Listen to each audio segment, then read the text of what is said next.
And now, Jason Brett presents Friday Night STREAMAROONOOS.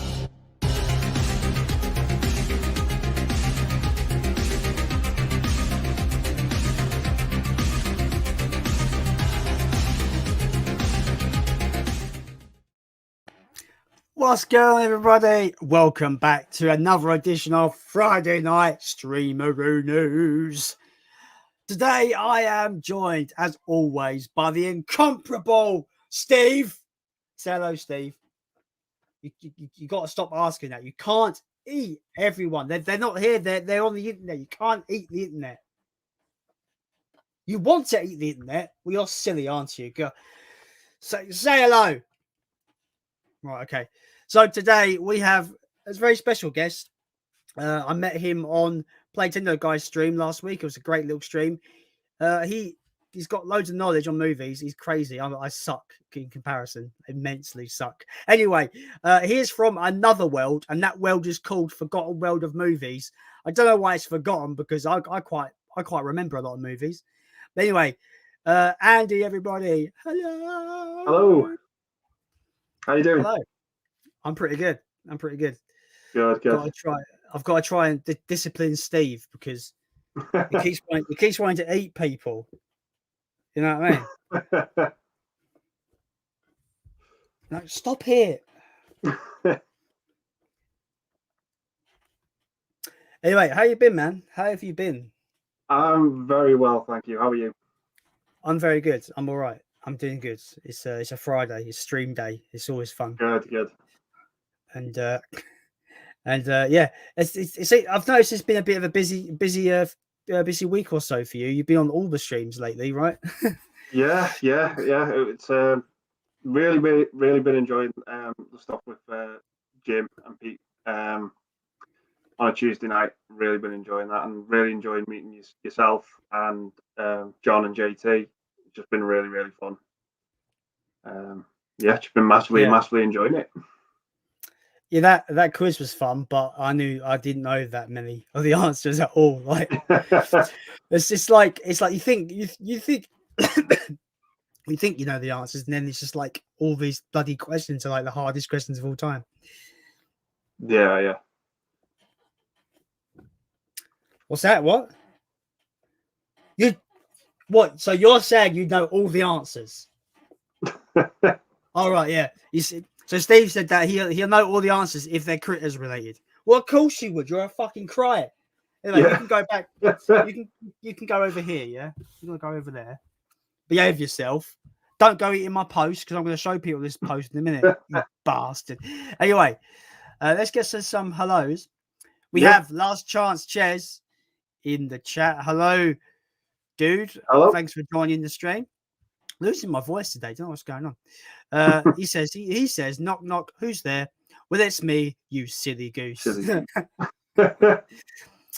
Oh, no.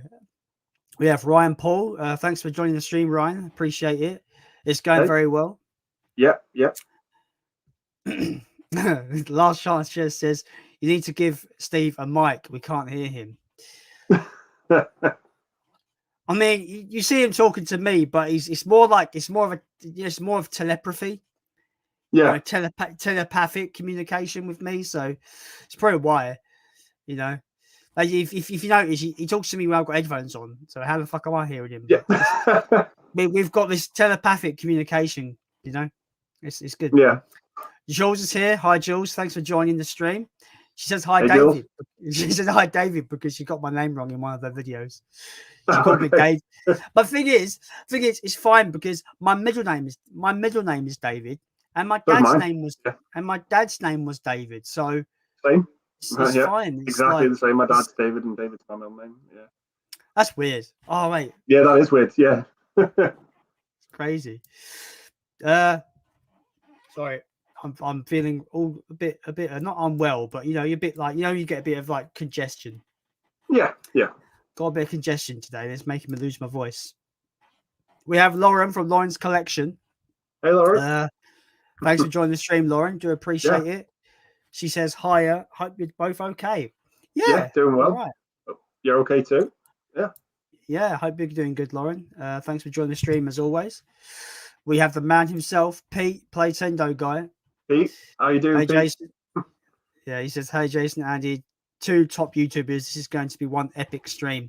Yeah, I forgot to ask, actually, what time did you have to get off, Andy? I don't have to get off at all. We can go as long as that is the every time I'm like, well, I say to myself, because I used to do those massive like 8-hour streams, right? Everyone keeps talking about the 8-hour stream, and I'm like, well, if I leave it up to the guest, it won't go that long. And then a lot of these guests go, yeah, whenever, mate, whenever it's fine. I was like, don't know. Oh. Hello, everybody. Welcome to the 24-hour stream. Yeah. No, I do have to be on Pete's on Tuesday, so there is a cut-off point. Well, as long as you finish by midnight Monday, you're fine. Yeah. We have the legend that is Phil 4K Baker. Evening, Steve and Jason. Hi, Andy. Hope you're all good. Yeah, man. All good, Phil. Hope you're doing well too. Yeah, I hope you're doing well, Phil. I know that you're going through a bit of a recovery phase at the moment, so I hope you're getting there as well as you know. I hope you're as well as you can be right now. Thing is, Paul says rank the entire Evil Dead franchise. The thing is, I did, and no one liked me. Okay. So from worst to favorite would be Army of Darkness, Evil Dead 2, Evil Dead 2013 is my favorite. I know. Kill me in the comments, guys. How would you rate it? For me, bottom would be the remake. Then third place would be number 3. And then it's really hard to decide between 1 and 2 for me. But I put number 1 at second place. And I give 2 probably first place just because it's so off the hook and entertaining for me personally. Yeah. My brain's just telling me like, my brain's going, how the fuck can you put Army of Darkness over Evil Dead remake? Because Evil Dead remake is fucking awesome. But do you obviously it's not like you don't hate it, it's just like the bottom of your list. But I mean, I'm doing that. I like the remake for what it was. I've only seen it once and I saw it a couple of years ago. But for what it was and what I remember, it was entertaining. It was a fun time. But I just have a little bit more nostalgia, a bit more familiar with Army of Darkness. That's probably the only reason why it gets. See, I've never liked Army of Darkness. I know people are probably shit on me in the comments. But like I feel like obviously like for me, Evil Dead 2 struck that perfect balance of comedy and horror. Yeah. Whereas Army of Darkness goes full on ham with the comedy stuff. And I just think it loses its way a little bit. Yeah. And I don't really consider it that funny. I don't think it's that funny. I thought this TV series was better. Because I thought the TV series was really funny. Like it made me laugh. I was gut laughing on the floor at the TV series. Yeah. Have you seen the TV series? I haven't. No, I've only seen the films. Oh, it's brilliant. It's like so good. It's probably the most violent TV show I've ever seen. It's ridiculous. Yeah. Like how they got away with some things on TV, I don't know. It's crazy good. Honestly, it's crazy good. Wrong one. Lauren says, what have you been watching? Anything good? Oh, good question. Anything. Yeah, I haven't watched anything recently. I watched It Chapter 2 today for the second time. I've not seen that. I've seen the first remake. I've not seen the Chapter 2. Yeah. The new movies pretty much follows from the 1990 version. It's like the first half's really good and the second half's a bit underwhelming. Pretty much. I've heard it's really long as well. It's like 3 hours long. Oh yeah, it's ridiculous long. Is it? Does it outstay its welcome? Is it too long? Yeah, I think so. Yeah, it's just one of them where it's not as good as the first one. It's just unfortunate. But isn't that the way of things usually though? Yeah, it's one of them. Yeah, sorry. I was going to say it's. Yeah, go on. Go on. I was going to say, like, it's the way I think it's usually, isn't it? It takes that very special movie to be a great sequel. It takes a very special film. Yeah, exactly. We got my friend Kevin in the chat. FYM Reacts. If no one's subscribed to Kevin's channel, he's a music reaction channel. He's got an awesome channel. Go and check him out. FYM Reacts. He says this isn't the Hellraiser video you slag. Because ever since I can't talk. You see what's happening? I'm going mental. Ever since I did my history of critters videos, he's wanted me to do the history of Hellraiser. So every time I've gone live, he's just gone, this isn't Hellraiser, you slag. So he's gagging for that Hellraiser video. The thing is, though, Kevin, if you're still watching, if I do history of Hellraiser, it'd just be that first movie because I refuse to watch the rest. I generally just refuse. Fair enough. Basically, that's just it. But anyway, Paul Tams, is that his parents' surname? Tams? I'm guessing so, Tams. Paul, thanks for joining the stream, my dude. You said Suicide Squad. Woohoo. I take it it's good then? I've heard it's good. I've not seen it. But... Yeah, I've heard it's... Well, old Jamie Powell, good old ball twat from Bournemouth, he gave it a 9 out of 10. So... Oh, wow. That's high praise, that is. That's very high praise. Yeah. We have Veteran Movies, says Friday Night Entertainment at its best. I'm not sure about that, dude. Like, seriously, like, it's probably a lot more better stuff than watching my ugly face on a Friday, I tell you. Anyway, thanks for joining the stream, dude. Appreciate it. Yeah. Ryan says, Jason, I enjoyed your latest Critters video. Thanks so much, man. Really do appreciate it.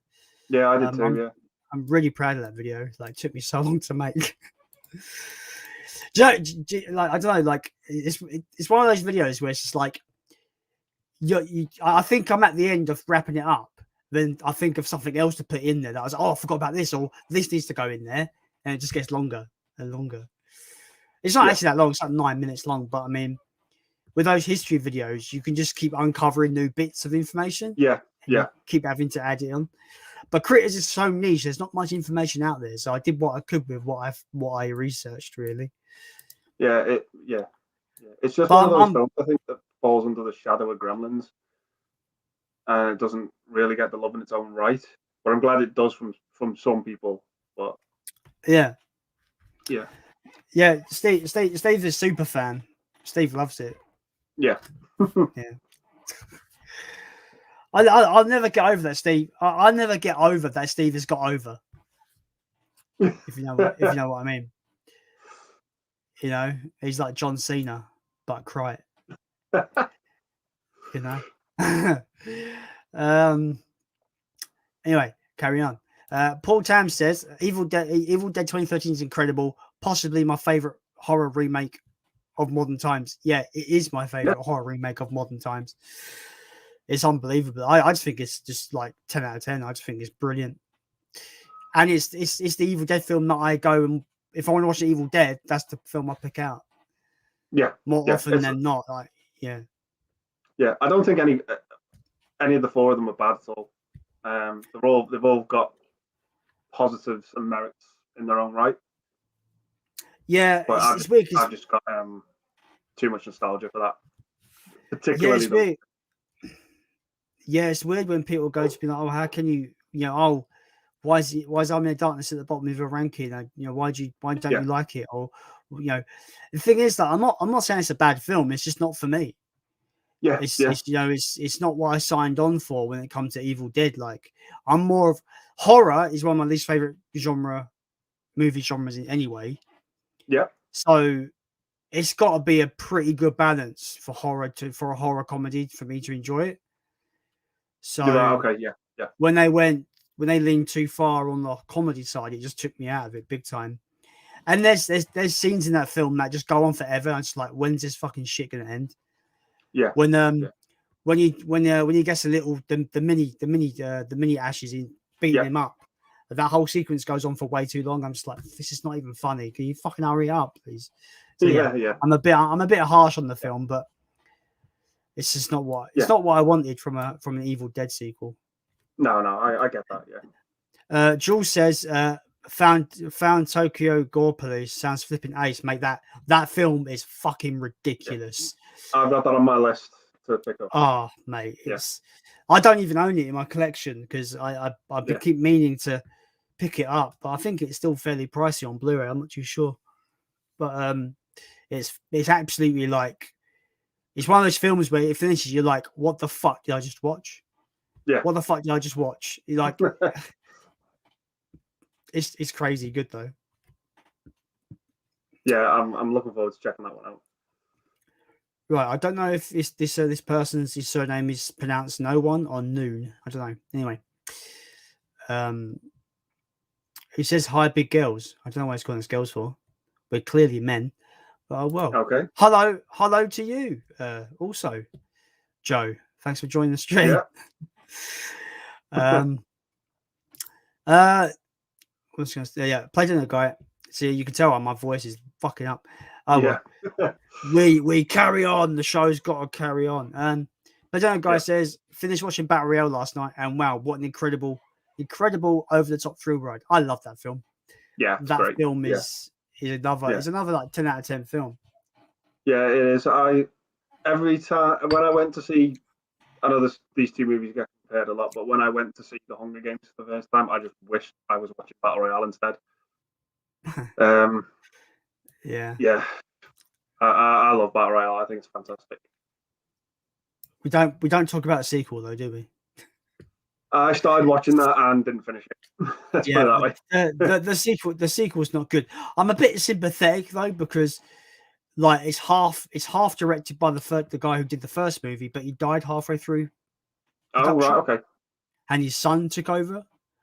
So I'm sure I'm sure if somebody has like, you know, analyzed the director's directing style to the T, they can probably tell when he stopped directing it and his son took over. They probably can tell the style changes or something. Yeah. But yeah, that film is such a waste of such an iconic premise. Like just the little things like the bomb necklaces they have. Yeah. They use it, I think maybe one or two times in the first film to really, especially the first time they use it, it's very emotionally impactful. It's a big moment in the film. In the sequel, what winds me up is just like where they've put people in tag teams almost. And it's like they've put the rule in the sequel. There's a rule where if your partner dies, you die. So it's every 5 minutes, especially the first maybe half an hour of the film when they storm the island, and it's just like they're all getting mowed down. So every 5 seconds you get everyone's fucking neck being blown open. It loses its can't talk today. What's going on? It loses. Yeah, it loses that impact. Yeah. So I thought that was a big mistake. And I don't think it's as engaging because obviously the first one is about could you kill your best friend? You're in. You're thrust to an island. You're like, you got to kill it. Everyone's got to kill each other until there's one person. Whereas the sequel was a bit different. The sequel was more like, oh yeah, the survivors of the past battle royales have come together, formed a terrorist sect. Now the government have chosen a class to go in and take out the sect, and it's just not as engaging. The story is just not very good. I don't know. It's a shame, but that tends to be most sequels these days, I suppose. Yeah. That's the way they go, unfortunately, sometimes. Well, most times. But by the way, spoilers for Ash vs Evil Dead. Ash vs Evil Dead was criminally cancelled with an awesome cliff. Does he mean awful or awesome? I can't tell. If awesome he meant cliffhanger awful as well. See, like I didn't really feel that bad about the way it ended. So you know how.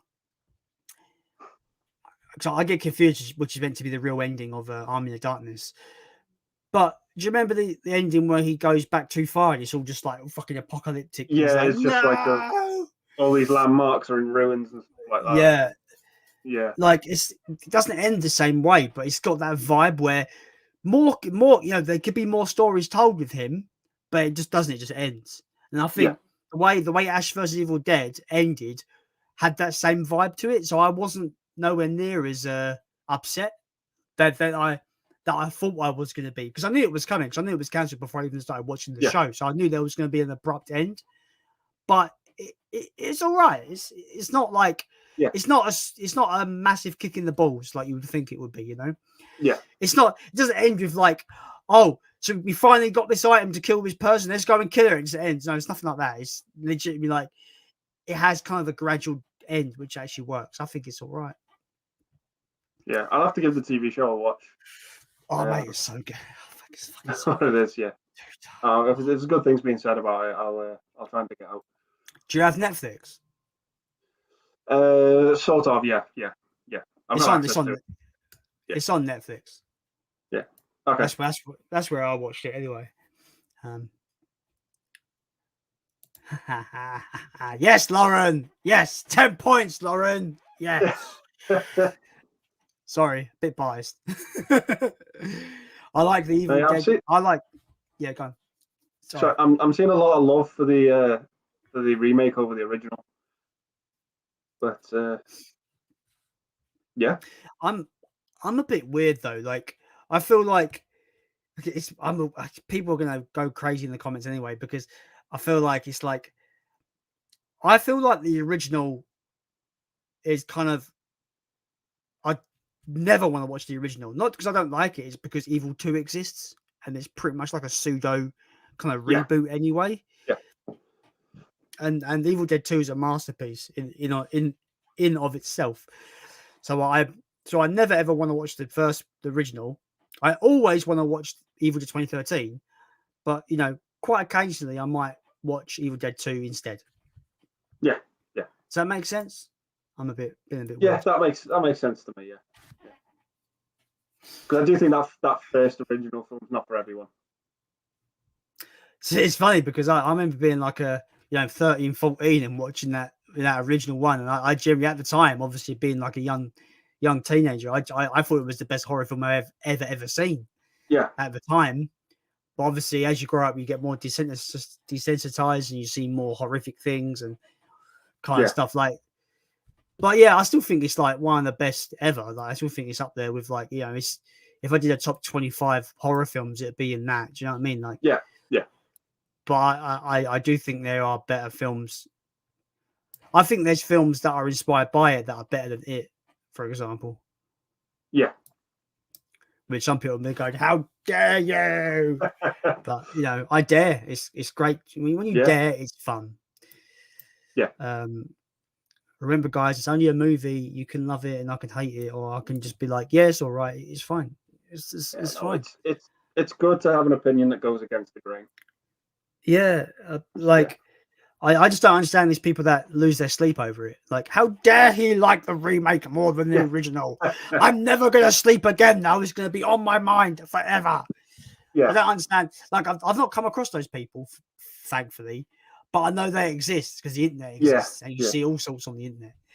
But that's the point of opinion. You're entitled to it. So. Mm-hmm. Yeah. Paul Tam says, Battle Royale is fantastic. Playton. Oh, he's talking to. Oh, oops, my bad. Okay, he's talking to. What's he say?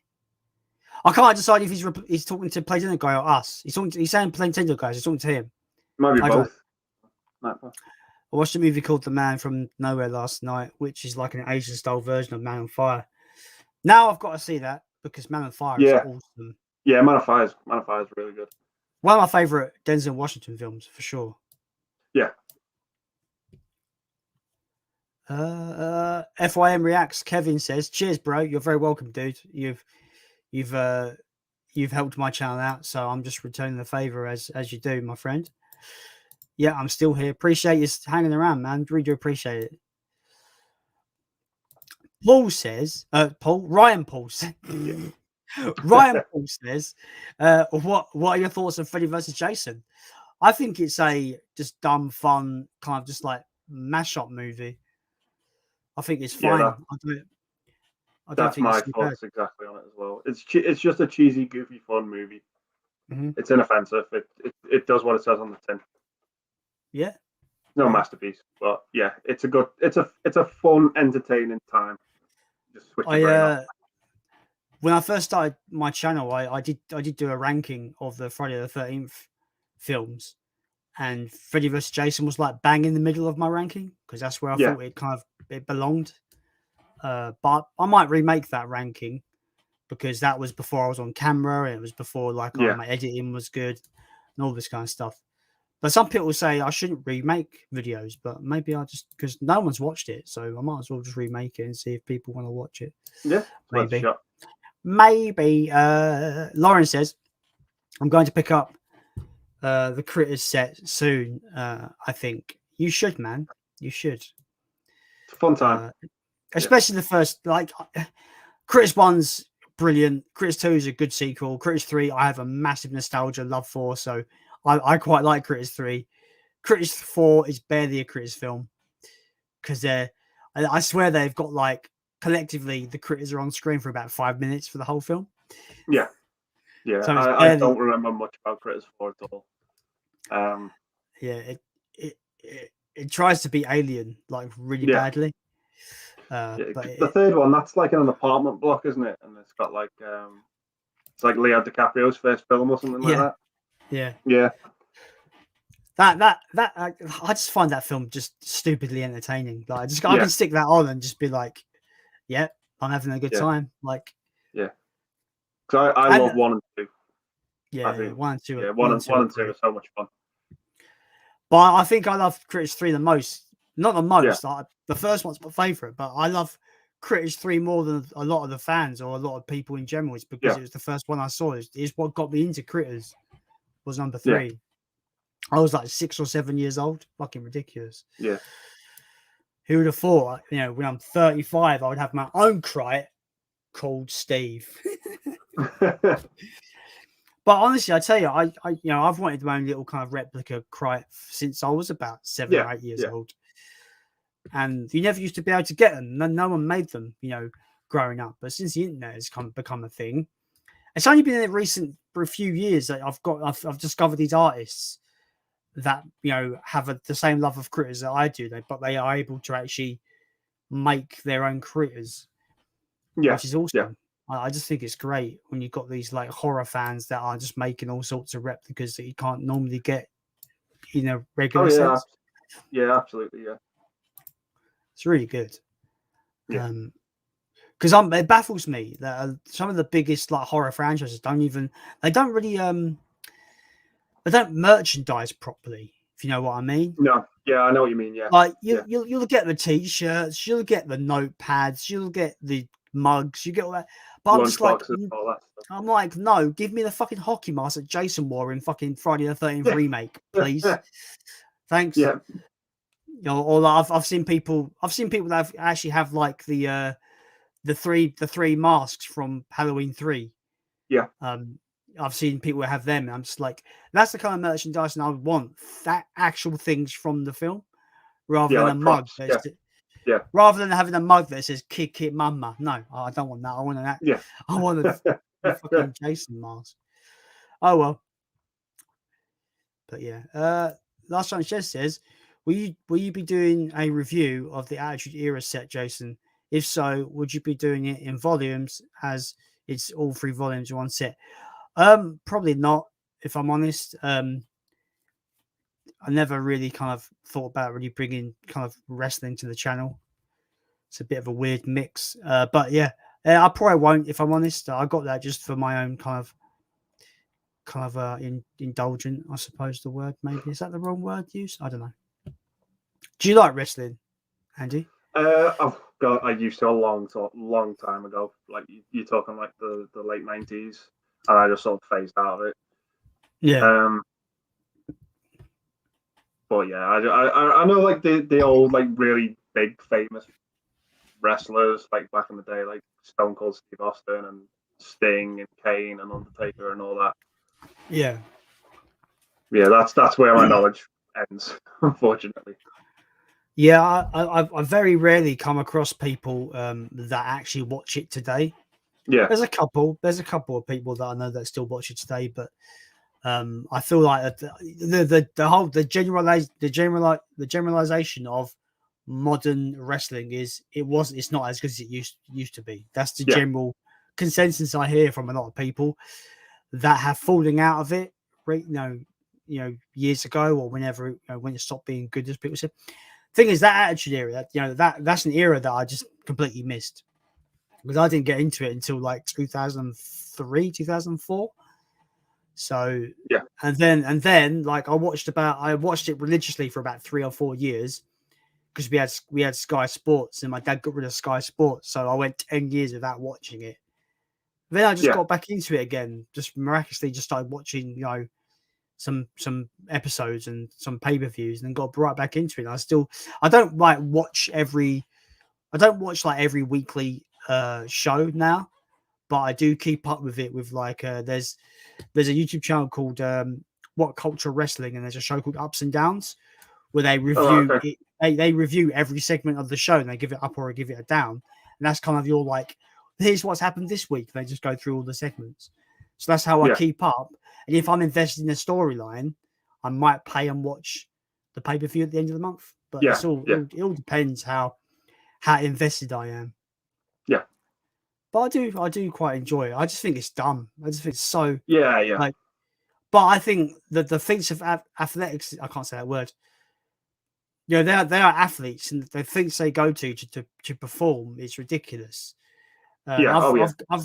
I've got this family friend. Every time I post anything about wrestling, he's there in the comments going, it's fake, right? That. Look, they're play acting. I'm like, I know, I'm not an idiot. I just think it's entertaining. Like he generally thinks that I think it's real, and I'm like, no.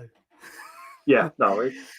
I mean, I hate the idea when people go, it's fake. I'm like, so are movies. You like movies, right? Yeah. Right? They're not real. Like, come on. Like, I'm not allowed to like these things. It's not actually real. Well, if you ever see someone get power bombed onto a ladder, that's pretty real, and I bet that hurt like a motherfucker. Yeah. I'm not going to. You say people that go, it's fake. Those people clearly haven't watched it for one, because they would know certain spots in wrestling are real and they look fucking painful. Yeah. And wrestlers go through so many injuries as well. It's ridiculous. Yeah. Playtendo guy, I'll get off the wrestling talk. Playtendo guy Pete says, been thinking about getting Candyman. Is it any good? It's like one of the best horror films ever made. So yeah, get it. Yeah, please. I enjoy it. I think it's pretty good. It's in my my top 10 of horror films ever. Yeah, I love it. I love it so much. I think it's probably sort of is a perfect movie because it's kind of like I love it because it's like one half mystery and the second half is literally you watching Helen just spiral into absolute chaos. It's fucking awesome. Fucking such a good film. Tom 180 says, yo Jason, how are you, mate? I'm very good. I've got a bit of congestion, so my voice keeps going a bit weird. That's why I've got a lot of drink. Ryan Paul says, just ordered my first Blu-ray today, and it's Evil Dead, and also season 1 of Ash vs. Evil Dead. Good man. First, what? So your first ever Blu-ray, mate? I wish I could start fresh. Fucking hell. No, but I'd love to go back in time and just have the experience of starting a fresh collection and just yeah. Because I've been collecting on and off for years, but like I'd get rid of a bunch of shit, and then I started my channel, and it's just like I got back into collecting again, and I was like, why did I get rid of that? Now it's fucking stupid money. I'm an idiot. Yeah. So what I would do to go back and start fresh and keep things that I got rid of that are now just basically impossible to get. Yeah. Oh, it hurts. Jules says that cat is gorgeous, Andy. Thank you. Yeah, she's gone now, but no, thanks. She pops up to say hello from time to time. Yeah, she comes and goes as she pleases. So we have to keep her in here because we've got a dog as well, and the two of them just do not get along. Oh, right, yeah. So yeah. Oh, that's fair.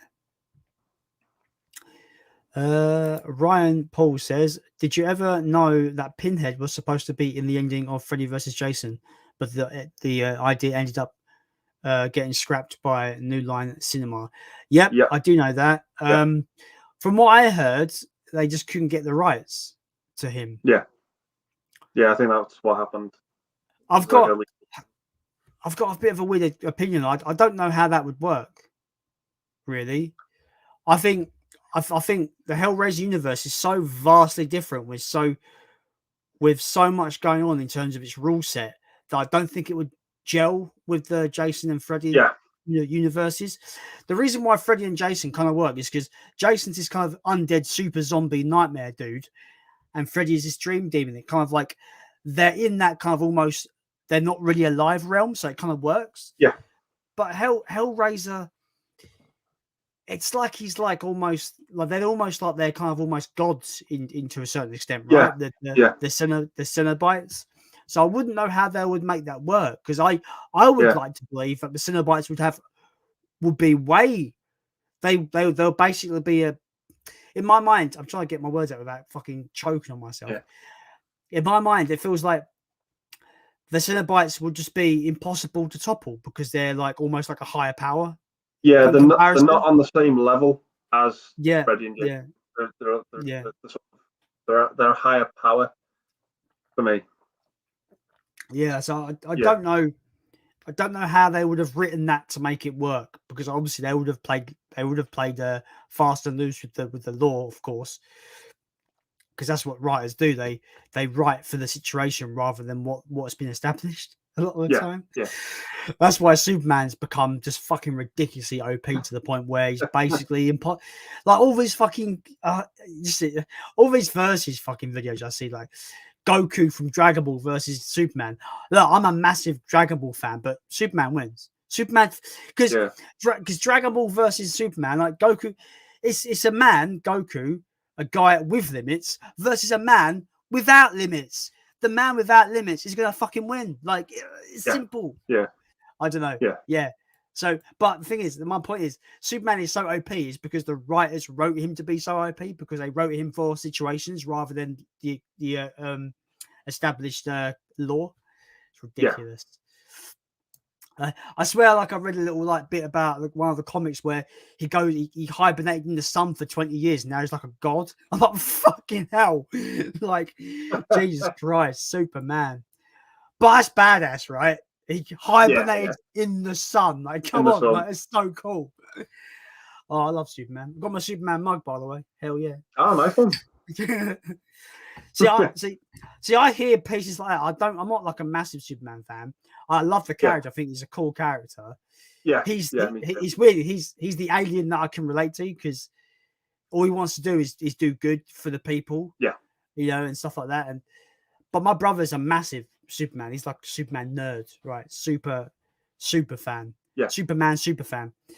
And yeah, you could go and talk to him and he'd just give you all this fucking knowledge of all this shit of Superman. Yeah. And I'm like that, just trying to listen. Yeah. My brother, he knows his shit about Superman. My brother begs me to watch Smallville. I've still not watched Smallville yet. No, I haven't either. My brother loved it. I think it's just because it was Superman. He was just like, yeah, it's Superman before he was Superman. It's awesome. I was like, okay. Still haven't watched it. Yeah. We have the man who puts magpies into movies or movies into magpies. Who knows? Geordie Paul, Magpie Movies. He says, as Jason probably saw from my message to our group, started to watch some of Jungle Cruise. I'm well into it. It's great so far. Yeah. Cool. I don't even know what that film is meant to be, if I'm honest with you. I just know it's got The Rock in it. Dwayne Johnson. Yeah, I think it's just going to be like a typical Dwayne Johnson type of film. But I could be wrong.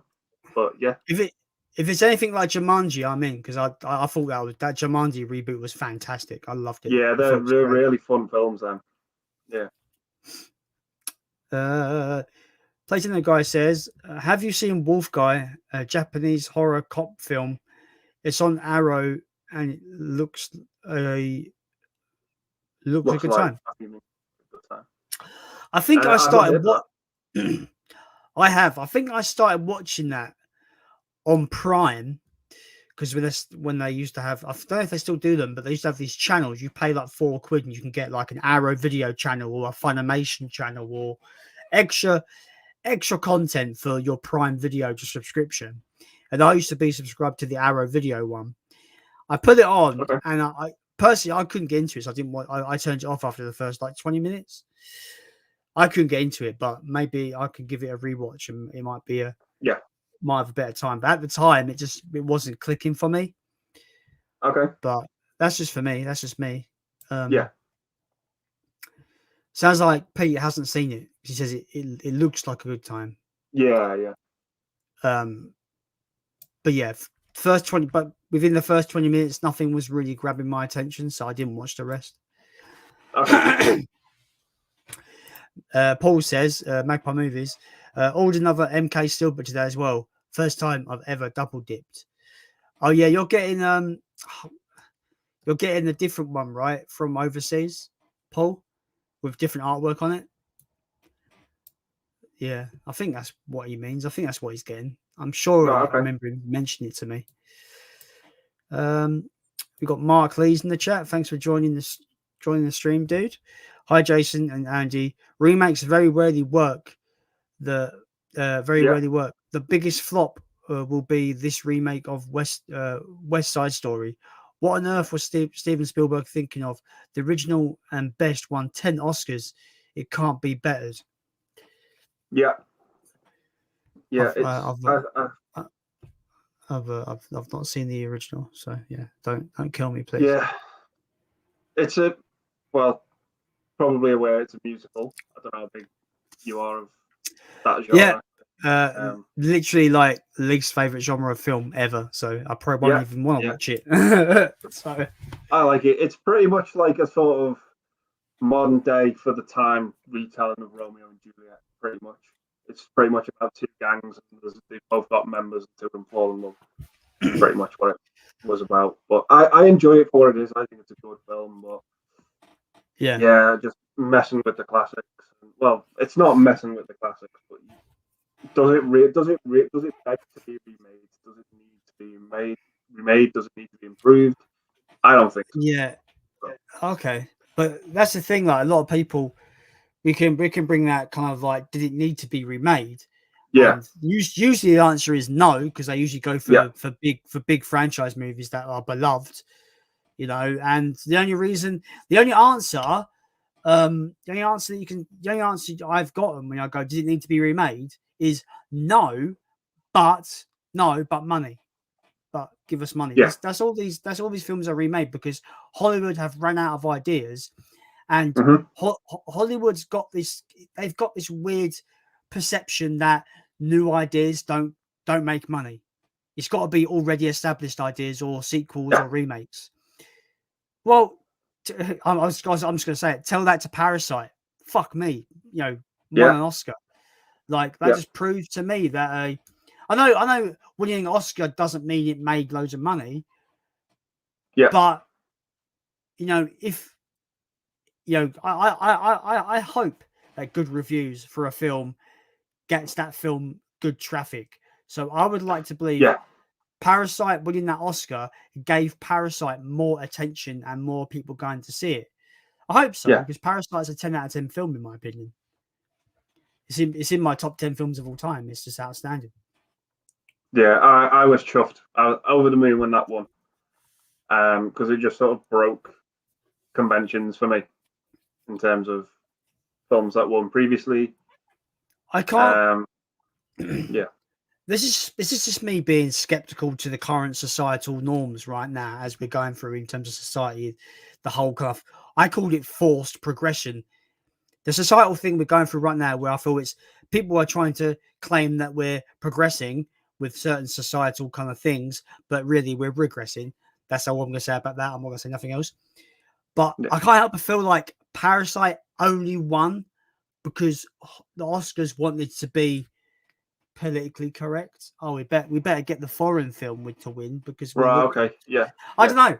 That's just my opinion. I don't know. I could be wrong, but I just the way the climate is now, with the whole wokeness and political correctness and inclusivity, all these kind of issues, I feel like sometimes Hollywood and the Oscars and all this, they kind of force feed it down people's throats.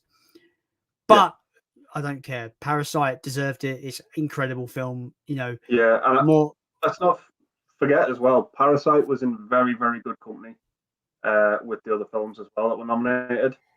I think the other 9 or 8 films as well were superb as well. Fantastic, fantastic films, all of them, in my opinion. Fair. I don't know what they were, but cool. Yeah. You've got, I'm honest. like Marriage Story, the Irishman, Joker, Jojo Rabbit was nominated as well. I've not seen Jojo Rabbit. It's a good fun time for what it deals with. Yeah, it's a very good film. 1917 as well. Oh yeah, that's that. Is that the film? It's not one shot. It's meant to look like one shot. Yeah. Yeah. I've not seen that. I've heard good things. It was a very good season. Yeah. This next question, context matters because it can be taken in 2 different things, right? Okay. So movie Joe no one says, what is your favorite 4K in your collection? Now, when he says favorite 4K, in what context? Best picture quality, or just the film that you like the most that you have on 4K? Because it could be those 2 things. So I need to move something. Knocking things over. I knew that was going to happen. Right. I'm gonna pick 2 out based on those 2 kind of contexts. Yeah. So, no, that one. My favorite. I'm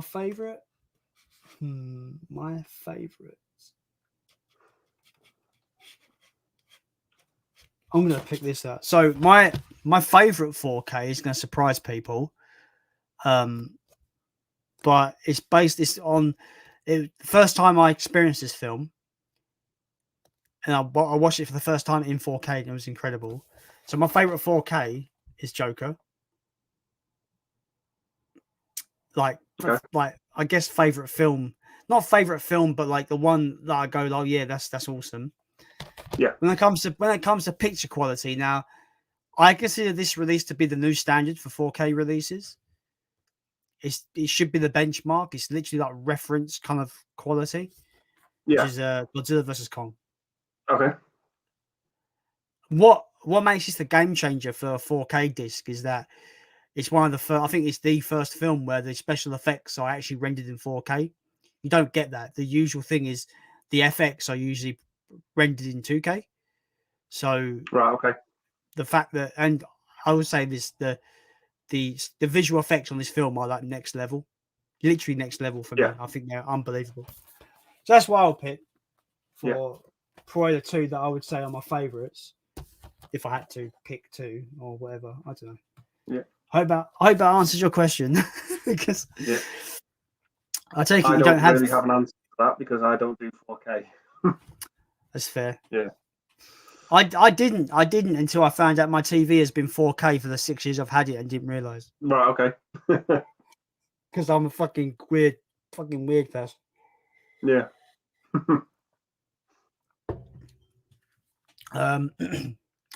Mark Lee says, remakes again. Jason, Andy, your thoughts on this remake of one of the greatest horror movies of all time, The Exorcist? Again, why bother? The original cannot be topped. I'm sure you both agree.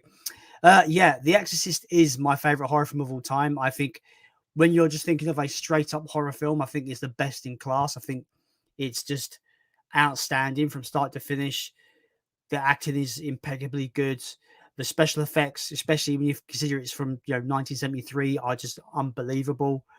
Everything about the film is 10 out of 10, spot on, perfection. There's nothing wrong with it. The director's cut is the way to do, because I feel like them keeping that spider walk in the film is the best way to see that movie. And again, you say like, why bother? Because money. That's all that Hollywood want. They want money, and they think we've made 100 other exorcism films that didn't do very well. Let's just remake the best. But the problem is they're going to remake it, and it's going to be worse because it is, right? Exactly. That's a film that's pretty much it's like the beacon of that genre for me, The Exorcist. I think it's go-to. Yeah, it's unpenetrable, right? It really is. Yeah, there's a problem I think it has. This isn't the film's fault in any way at all, but it was hailed for a long time as like the scariest movie ever made. Now, I think its reputation lets people down a little bit when they go into it and go and see it, if that makes sense. So I saw. So I saw it for the first time in 2017, so it's still fairly fresh for me. Yeah. And what I took away from it was, my God, this looks unbelievable for a film from the 70s. It feels like a contemporary movie. Like, if I put that on for a horror fan that had no knowledge, like a very young horror fan that had no knowledge of The Exorcist, which I think would be impossible to not know about The Exorcist. Anyway, just hypothetically, didn't know what The Exorcist was, didn't know how old it was. I go, oh, it's this awesome horror film called The Exorcist. You should watch it. Put it on, and I reckon they wouldn't even realize it's a 70s film because it just looks that good. The production value is unbelievable. It holds up for all this time, So sorry, two takeaways. So it's basically it's aged like a fine wine. It's aged so well.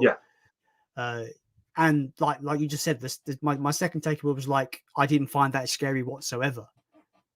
I just didn't think it was. I can understand it being people shitting their pants in 1973.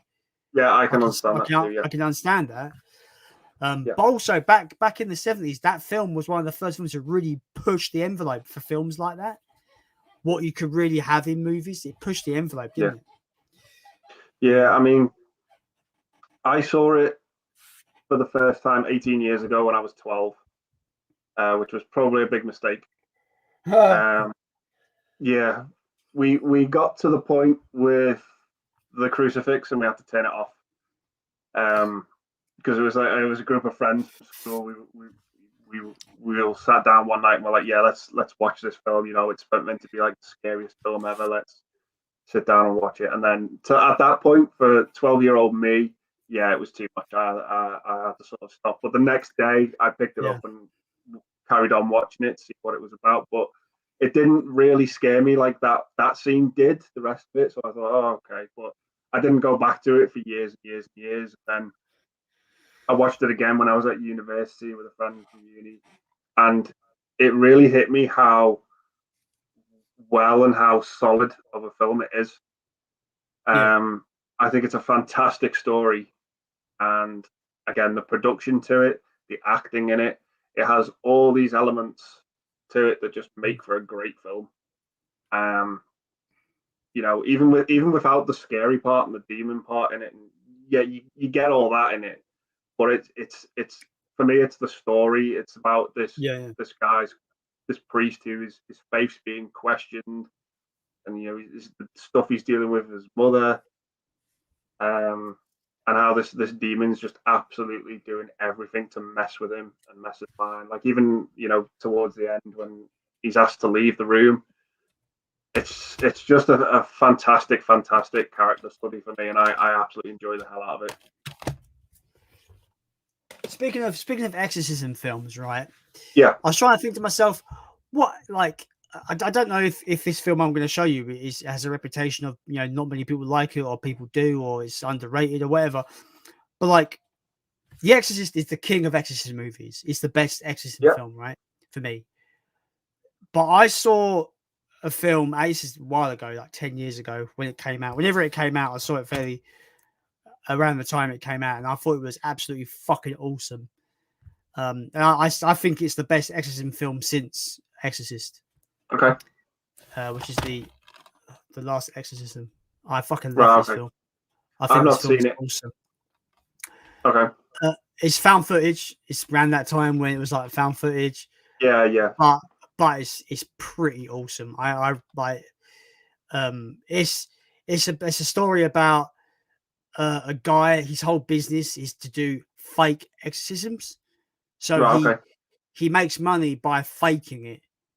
But then he gets called to this family where they're actually dealing with a real demonic presence in their daughter.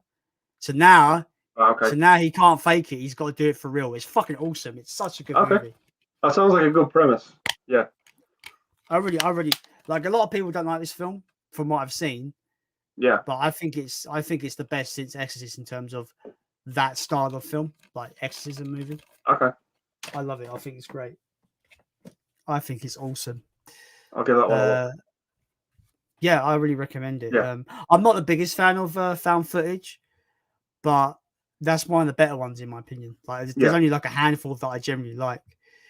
But yeah, really like it. I thought it was really good. I liked the idea that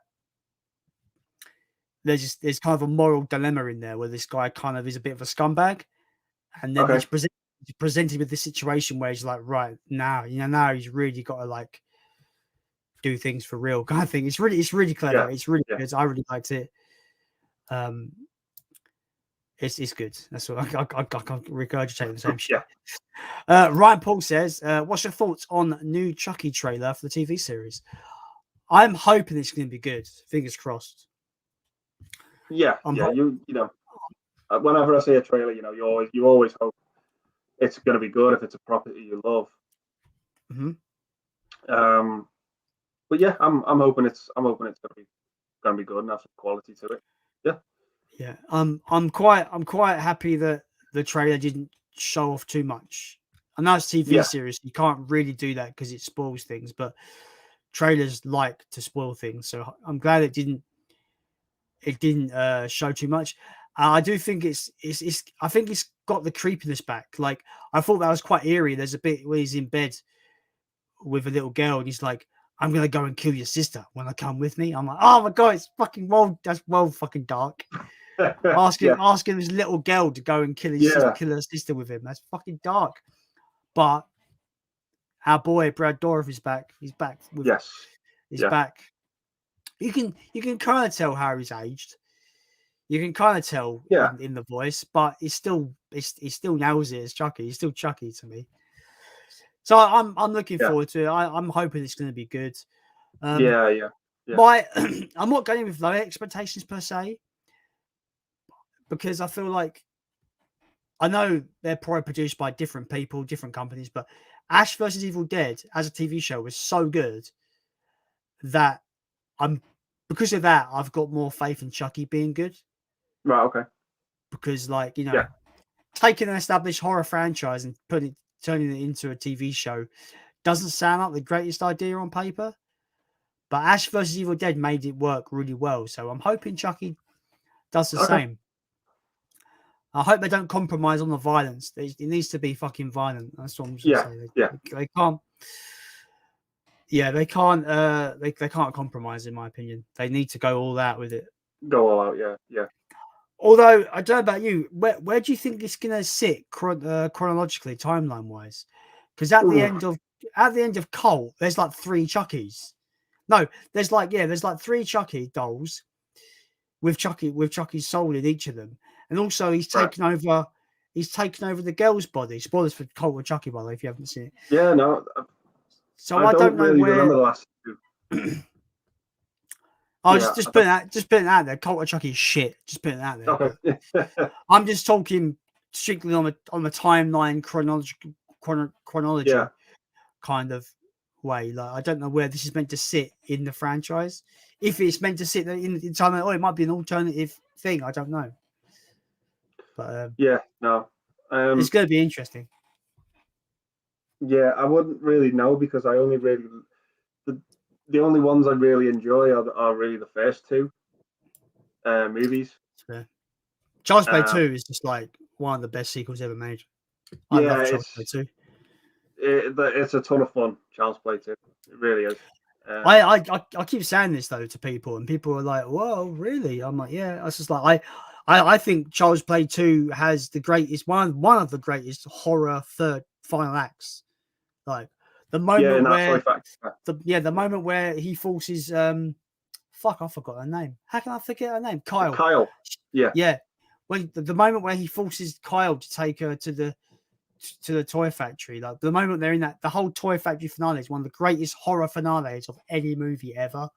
I just think it's brilliant. Like it's so good. It just ramps it up so well. It's awesome. Yeah.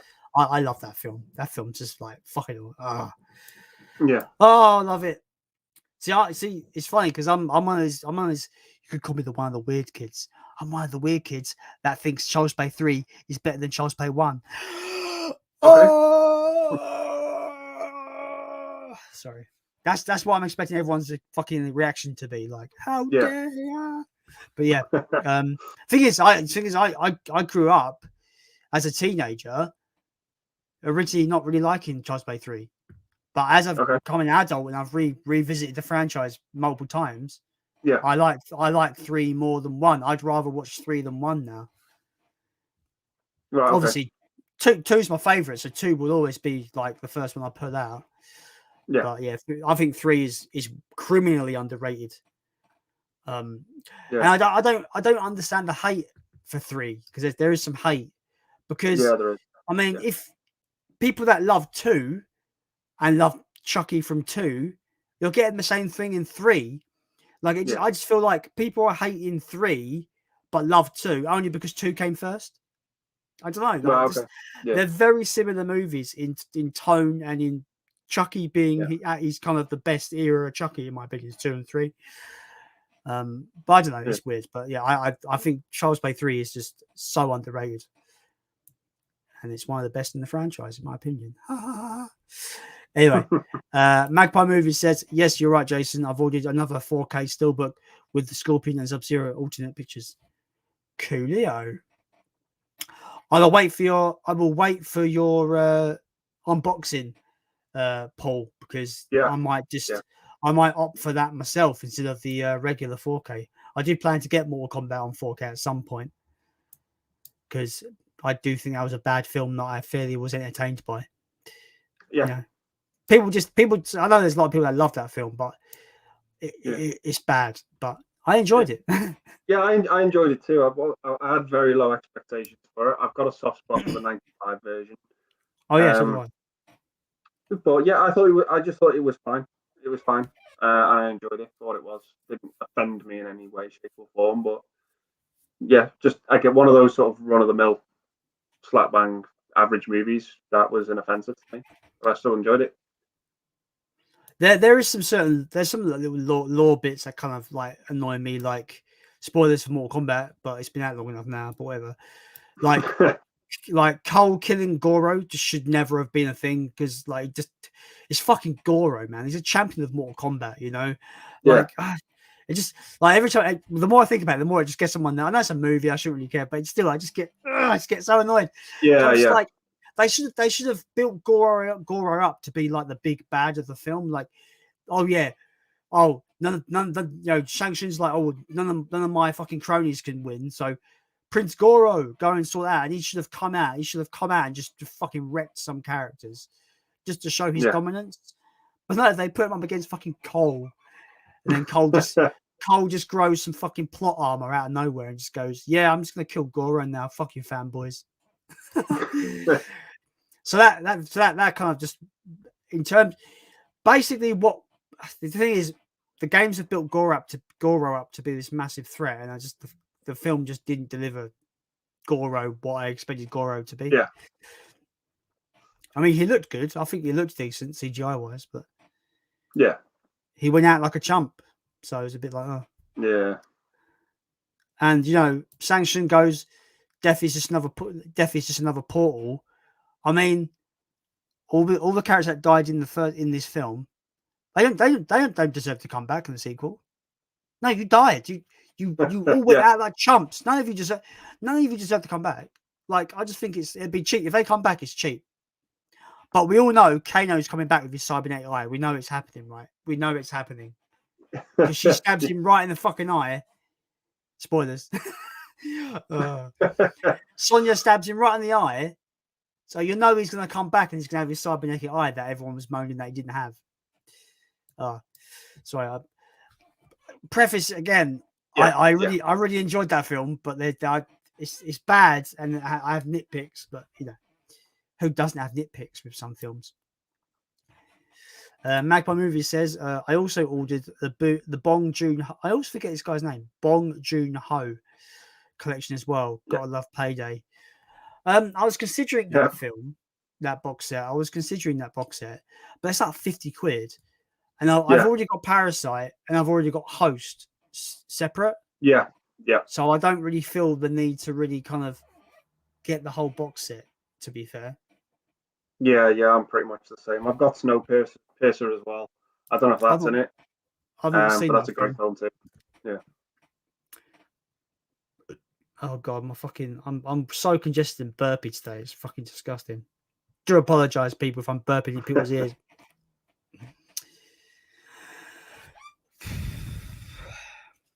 Right. Playtendo guy says there's a RoboCop game coming called RoboCop Rogue City. It's being developed by the team who did Terminator Resistance a few years ago. Okay, I've heard that Terminator game was fairly underrated. I thought it was. I heard it was a really good kind of faithful Terminator video game. So hopefully they'll do a good job with RoboCop. Yeah. Although I don't. Yeah, I don't know how you could really put RoboCop in the game and have kind of game mechanics in there, because a game, there's got to be a fail state, right? And the film's almost kind of portrays RoboCop as kind of this invincible, law enforcement. That's why, sort of the same reason why we can't really have a Superman game, because you can't just make a game where you're invincible for the whole game. Yeah, it'd be too easy. Yeah, so I don't know how they would incorporate that into a game, but I guess we'll see at some point when it comes out and people play it. There was a really bad RoboCop game that came out in 2003 for the original Xbox. Oh, it was dreadful. Okay. Oh wow, dreadful. Don't look it up. Don't play it. Don't even think about thinking about playing it. Awful. Ryan Paul says the new Ghostbusters trailer is looking spot on. I'm not the biggest Ghostbuster fan. I mean, I've got nostalgia for the first two films, but I'm not like, oh, I've got to have Ghostbusters. I'm not like that, I'm not like super into Ghostbusters. Yeah, I enjoy the two films that we've had from the 80s. So when I looked at that trailer, I just, I thought, it looks good. Hopefully it's, let's face it, I want every film to be good. Do you know what I mean? Who doesn't want every film to be good? Yeah, exactly. Yeah. So I want it to be good. I'm going to see it. I'm going to go and see it. I remember when the 2016 remake or reboot, whatever you want to call that 2016 movie, I've not seen it, but I remember when it came out, and my opinion on not seeing that film was because I thought the trailer made it look like a shit film. It looked shit. So I didn't go and see it. And I remember this girl, when I used to work, my old job, this girl was like, oh, you're not seeing it because it's got women in it, you're sexist. I'm like, no, I'm not going to go and see it because it looks like shit. Yeah, that's pretty much how I went into it, because a lot of people don't realize this, but there was an animated series in, I think, the mid-90s, and that had probably one of the most diverse cast of characters to be Ghostbusters. Like there was someone in a wheelchair, there was a woman. So women Ghostbusters to me has never been something new. Really. So I just have boycotted that film because for the plain reason I've got no interest in seeing it. It doesn't appeal to me. I don't want to see it. I've got no interest in seeing it. I just don't care to see it at all. Yeah, that's the only reason why I've not watched it. I don't hate the movie. I can't comment on the movie because I've not seen it. I've just got zero interest in wanting to view it. That's all. That's fair. See, Yeah. like, there's, I don't know if you've heard of Angry Video Game Nerd, that YouTuber. Like, he's Yes. quite a famous Yeah. YouTuber. James Rolfe. Yeah. Yeah, James Rolfe. Yeah. He famously put up a 1 minute video saying, "I refuse to review it." Like, he literally refused to watch it. Yeah. And it apparently did it bomb? I think it bombed, right? Yeah, I think it did, and I don't think it was critically very well received either. Who, like, I keep forgetting her name, but she's well famous. She's like that. Who's the famous girl in that film, Ghostbusters 2016? Is it Kristen Wiig and Melissa McCarthy? No, what? Say that again. Kristen Wiig and Melissa McCarthy. I know they're two big names. Melissa McCarthy. Right. So I've seen films that she's in, and I find her sense of comedy more cringe than funny. So all her bits they show in the trailer for that Ghostbusters 2016, I just thought were fucking awful, just cringe. So the trailer just told me just straight away, like that 2-minute trailer, I was just like, my brain was like, Jason, you're not gonna like this film. Don't pay money to see this film. So I didn't, and I haven't seen it since. And every like, but in my brain mind, I'm not a Ghostbuster fan, but every person that does fucking love Ghostbusters hates that movie. So maybe I made a good choice. But anyway, going back to the new film, I hope it's good. It looks like it's going to be it looks like from the trailer it's going to be a passing of the torch kind of movie. I get a bit of Stranger Things vibe because it's got, focus on the kids, kind of discovering the old kind of gear. It looks all right. I just hope I just want it to be good. That's all, Nobody wants bad films, right? We all want films to be good. But that's just my opinion coming from. I'm not really a fan of the franchise. I'm just like, it looks fairly decent from what I've seen of the trailer. Yeah. And I'm probably gonna watch it. But Paul from Magpie Movies, he's a massive Ghostbusters fan. So I am too. So what do you think it looks decent? You looking for, are you like super hyped, or are you like, it looks all right? Like, I'm not super hyped because I always, you can't let trailers get you too hyped, I don't think, because there's a danger of the film not being good. Trailers can be misleading. But from what I've seen, I hope it's good. It looks good. I like Paul Rudd. I can only comment after I've seen the film, but I'll go and see it. It's sparked my interest. I'd say that. Coolio. Yeah. Magpie Movie says had some extra money to burn, but other than what I've bought, there was nothing that takes my fancy. However, gonna pick up the HMV Cine edition of Almost Famous. Not seen that film, It's an awesome film. I think it's absolutely fantastic, that film. So good. Is it like not a musical, but is it like a music based film, right? Yeah, it's sort of like a coming of age film. It's pretty much about this young lad who gets this sort of job working for Rolling Stone magazine, and they send him on this assignment to go on tour with this fictional band, and it's just basically the journey that happens and pursues. It's just fantastic. It's got some brilliant performances in it and some great scenes as well. It's just a fantastic film. See, I do have a soft spot. I do have a soft spot for like films about musicians. So films like Story of Anvil. That's more of a docu movie, like Story of Anvil. That's a great film. It's fucking great. Like, they're an underrated band as well, especially in the realm of metal. They are. They're really underrated. Yeah, I like Rockstar. That's Mark Wahlberg. I love that film. Mark Wahlberg, Jennifer Aniston. The fictional band Still Dragon and the songs that they put out. The whole the song "We All Die Young" is one of my favorite songs of all time, and it's actually was written for that movie, and it's one of my favorite songs of all time. I just think it's unbelievably good. Yeah, that film's really good. Rockstar. I love School of Rock. I think School of Rock is awesome. Yeah, with Jack Black. Jack Black. Yeah. What else was there? Yeah, there's a film called The Rocker, which is really good. Which I think's was that? So I got Rainn Wilson in it, has it? Yeah. I've seen posters for that. Yeah, it's really fun. It's a really fun movie. But yeah, I've got like a bit of a soft spot for those kind of like movies about musicians or music acts. Like I think like obviously the big one is like This Is Spinal Tap. It's great as well. Yeah, stuff like that. I've just got a soft spot for those films.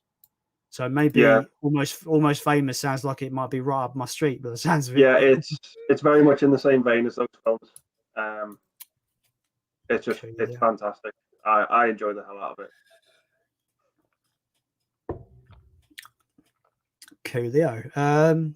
Where am I? Jules says, still love that live feed you two did with Playtendo guy. Well, thanks, Jules. Really appreciate it. Yeah, that was a lot of fun though. That was a lot of fun. Yeah, it was. Yeah, last week. Yeah, it was and good time. Yeah, and you are the quiz champion currently. And going, still 1-3 now. That's so yeah, it's literally like and winner by pinfall, and still the world heavyweight champion. Forgotten world of movies. Speaking of Playtendo guy says the only thing that I wasn't keen on in Mortal Kombat film was Melina. She felt wasted. Yeah, I kind of agree. I thought the actress was good. I thought the actress was good enough. I thought she was decent. I thought the acting was good, like her. There's that bit I thought it was a really well realized shot. I thought it was really like I think it's one of the cooler pieces of dialogue in the film is where she stabs Sonya and she licks the sigh and she realizes that this isn't blood of a chosen one. And then she's like, you can tell she's like really disappointed in her, but it's really cool because she's like, this isn't the blood of this is not blood of a chosen one. Your death is meaningless. I thought it has a really good bit of dialogue and really her facial expression where she just looks so disappointed. It's really good. Yeah. So I thought the actress did it. I forget her name. I forgot her name. Sissy. Oh, no, it's not Sissy. Is it Sissy Stringer? Is that her name? It might be. Actually, I might be right. I might be correct. Not sure though. Okay. But I thought she was pretty good. And obviously, there's loads of people whinging about before the film came out about her not having her teeth, and then in the glorious, I swear she had her teeth for about 30 seconds, and then she dies. But she was a bit of a waste. But there's nothing stopping these characters coming back for the sequel. There's nothing stopping them coming back. It's fucking Mortal Kombat. No. They'll come back. Yeah, of course. Yeah, they'll come back. Right, Jules is off to bed. She's off to bed soon. Not feeling too good. I hope you do another live stream together very soon. Yeah, I'm sure we will. I do have repeat guests on, so maybe sometime in the future. We'll get well soon, Jules. I hope you get better. Yeah. And sleep it off and have a good weekend. Yeah. And remember, my name is Jason. Ryan Paul says, I'm going to have to go, guys, because I'm off to watch The Usual Suspects. Cool, man. No worries. Great film. Yeah. Not seen it. So yeah. Fantastic film. Yeah. There's a lot of films that people are so highly regarded that I've just not seen. Yeah. It's weird, right? Dude, I don't know. I just feel like, I get this vibe sometimes where it's just like, there's certain films where I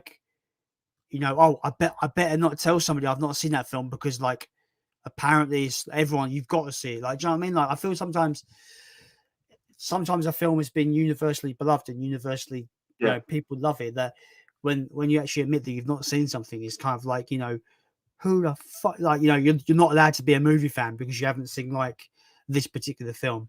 I do feel like that can not so much in our community, but I do feel that kind of gatekeeping does kind of exist. Yeah, yeah. It's I a just bit, see it as it's not that person's fault. You just haven't crossed paths with that film yet. That's just the way it's been. yeah, Um, it's not someone's like, fault. You shouldn't judge them for it yeah, or yeah. anything like that. It's not It's happened. it's the same with video games. Like if I Yeah, go to someone and say, and like what games I grew up playing would be completely going to be completely different to what someone else grew up playing, right? You know, yeah, when I grew up, I literally missed out all. I didn't, you know, I went from Sega Master System, which is an 8-bit machine, straight to the PlayStation. I didn't have a Mega Drive. I didn't have a Super Nintendo. I skipped all that stuff. I didn't discover that stuff until after the fact. You know, yeah, so all these classics, everyone talking about, like Super Metroid, Super Mario World, didn't grow up with them. Sorry, guys. yeah, You know, it's just the way of things, isn't it? It's just the way yeah. It is. It's just the way it goes. No one's fault. you know, like, you know, if it's the thing, if you roll a penny down a hill, every penny is going to roll differently, right? Yeah, of course. Yeah, It's facts, isn't it? So it's just the way yeah. it is. You know, and sometimes there's some films that everyone goes on about that I just don't care about seeing. You know, I just Yeah, whatever. You yeah, of know, just don't interest me. That's allowed, right? course. Yeah, yeah, uh, yeah. Mark Lee says, "Don't forget, guys, the HMV Premium Collection deal, 2 for 15 is ending this weekend. Fantastic, fantastic deal this is, and some cracking classic titles, original King Kong, Casablanca, 2001, etc. 145 titles. Yeah, it's one of my favorite boutique labels. I love the Premium Collection, but I'm yeah, not really one that will just buy any old title. The title's got to interest me to some degree, and also I only ever pick up like the actual films that I want. So I've yeah, got maybe about maybe about 12 titles Premium Collection. And I only usually ever buy them when they're on the 2 for 15 deal. yeah, So I did get a couple on there a little while ago when it started earlier on. But I don't think I'll be getting any more. I don't have the money to get any more. And yeah. my local HMV is like an hour away from me, so it's a bit Oh, long. okay. Yeah, But yeah, it's a great label, and I do recommend people check it out, especially on that deal. It's great. yeah. It's very good, you know, mates. The thing with premium for me is when premium started, most of the titles released on it I already have, and I was like, do I really want to upgrade them to Blu-ray when I'm quite happy with them on DVD or some of them I've even got on Blu-ray in different formats. So I was just like, I can't really be bothered to delve into that. I'd rather just hunt the films out separately on their own. But if they're cheaper to get on premium, then I'll get them on premium. The ones I'm missing. That's just the way I look at it. Yeah, because I like you were talking about your Harryhausen VHSs, like that video Yeah, about kind of yeah, like picking those up, and a lot of them yeah. are on the Premium Collection. You know, Right, okay. Clash of the Titans, Yeah, Jason and the Argonauts. I can't think of any more, but I know they're on there. There are some. yeah, But yeah. There's one. also look into Indicator films as well, because they've got like Yeah, I've got a few Harryhausen of box those. sets. Yeah, Yeah, yeah. I think I'm gonna end the stream soon because my throat is going fuck you. Yeah, no problems. Yeah, yeah. Jules says, David, Jason, you are so funny. Take care, both of you. Thank you very much, Jules. Appreciate No that. problem, Jules. Thanks. She's just said started watching Andy's complete collection. It was huge. Yeah, it does look. Yeah, You do have a it's sizable collection yeah, it's still growing. on the top of your shelf. You know, you've got the figures on top of your shelf. Are they what figures are they on top of your shelf? Okay, so right here, this bit, Yeah, that's yeah. pretty much all X-Men. All right, yeah, cool. Yep, Okay, then this bit here is Spider-Man. yeah. And There's a Power Rangers little on the end. tiny section can hear. I don't know if you can see, but that's real Ghostbusters. Yeah, Power Rangers on the And end. then right at the end, Power Rangers, and I've got 2 more shelves of figures on the top over here as well. Awesome. Are they like classic Power Rangers, like Mighty Morphin? Yeah, it's pretty much because Hasbro reacquired the license a couple of years ago because Power Rangers was on the Bandai for like nearly like 30 years or something stupid like that. Yeah. So Yeah. Hasbro have started doing some really, really good stuff. So I've just started collecting that. Awesome. Yeah. Oh man, I used to be like fucking really into Power Rangers when I was a kid. Like it was my big thing as Oh, a yeah, me kid. too. Yeah. Like, but I don't really kind of like. I only remember Mighty Morphin. I don't think I watched it after Mighty Morphin finished. I think by Yeah. the time Mighty Morphin ended, and we got to like I don't know. Well, what was after that? Like, what was it After after that? Mighty Morphin, it went to Zeo, and then Yeah, I don't think I watched it after yeah, that. yeah, it's very interesting when you find out what happened with some of the cast and Yeah, the way I've some of them in particular were treated.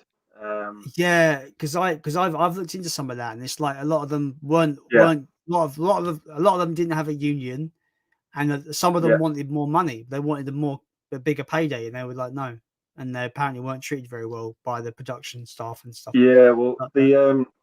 the guy who played Billy the Blue Ranger, David Yost, he Yeah, was gay in real life, but got bullied quite uh, a lot for yeah, being gay, which led him to be exiting the show the way he did, yeah, which was just horrific and horrible. yeah. Yeah, Yeah, it's not on, is it, at all? no, no, Especially when you're meant to be like, one of the main actors of the yeah, show. yeah, But the thing is, from what I've read in my, looking into that kind of stuff with Power Rangers, I heard that they kind of, I think they sacked I forget his name, the guy who plays Jason, the Red Ranger. yeah, yeah, They sacked him because I think he wanted more money. But then yeah, they started to make their recycling of actors a part of the show. So it wasn't because new Power Rangers were kind of coming in. It was because they didn't want to pay people more money, but they made it a recurring thing yeah, where a new set of Power Rangers would turn up every other new series. yeah, yeah, And yeah, I just think it's a bit scummy if you think about it. Like yeah, yeah. It is. Yeah, yeah, but yeah, I used to I remember when the first movie came out, and like I wasn't allowed to go and see it because I was notorious for getting into fights in school, in primary school in okay, particular. Not I wasn't like a horrible fucking dickhead, but like people would bully me and I would fucking kick him yeah, and punch him like a Power Ranger, fucking go into fight yeah, back, yeah, and I'd get in trouble for fighting back, which I think is like utter bollocks. If someone's pushing you around, you break their nose, they're not going to push you around anymore. That's just my yeah, mindset. exactly, yeah, But yeah, so I used to get in fights. So my mum banned me from Power Rangers for a little while, and the movie came out. I wasn't allowed to watch it. I didn't watch it until like it came out on video. Have you tried yeah, watching that film? Have you tried watching that film today? It's like one of the worst films of all time. It's fucking awful. yeah. It's It's- not it's- good. but it's like I watched it not recently, but like a good 6 months so. Because I think I Netflix has got the whole Mighty Morphin series on there. So Yeah, I watched the whole Mighty Morphin series, and then I watched the movie. But I tried to fit the movie in where it was meant to be chronologically. So I yeah, watched the movie like about 6 months ago or so. And it was like I'm thinking to myself, who's this for? Because the fans of yeah, the kids that are fans of the Mighty Morphin Power Rangers, I'm not good. Like, did they like this movie? Did I like this movie when I was a kid? I can't remember because most of the movies, the Power Rangers not being Power Rangers, it's them just yeah, yeah, fucking going to this weird planet trying to find their powers again. Like, yeah. It just doesn't fit in the continuity of the show either at all. and yeah, It doesn't have a place.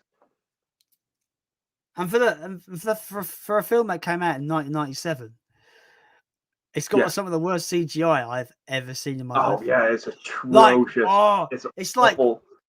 like for a film that came out like, you know, what, Yeah, 4 years after Jurassic Park, you know, the film that kind yeah. of pioneered like CGI, like fucking hell, well bad. Oh, Oh, it's awful. It's like a PS1 game. It's just it's so bad. Yeah, I think that movie was the point where I kind of fell out of Power Rangers as a kid because I think what really kind of attracted me to Power Rangers was I was into Bruce Lee anyway. Like I was into like Yeah. Kung Fu and Bruce Lee.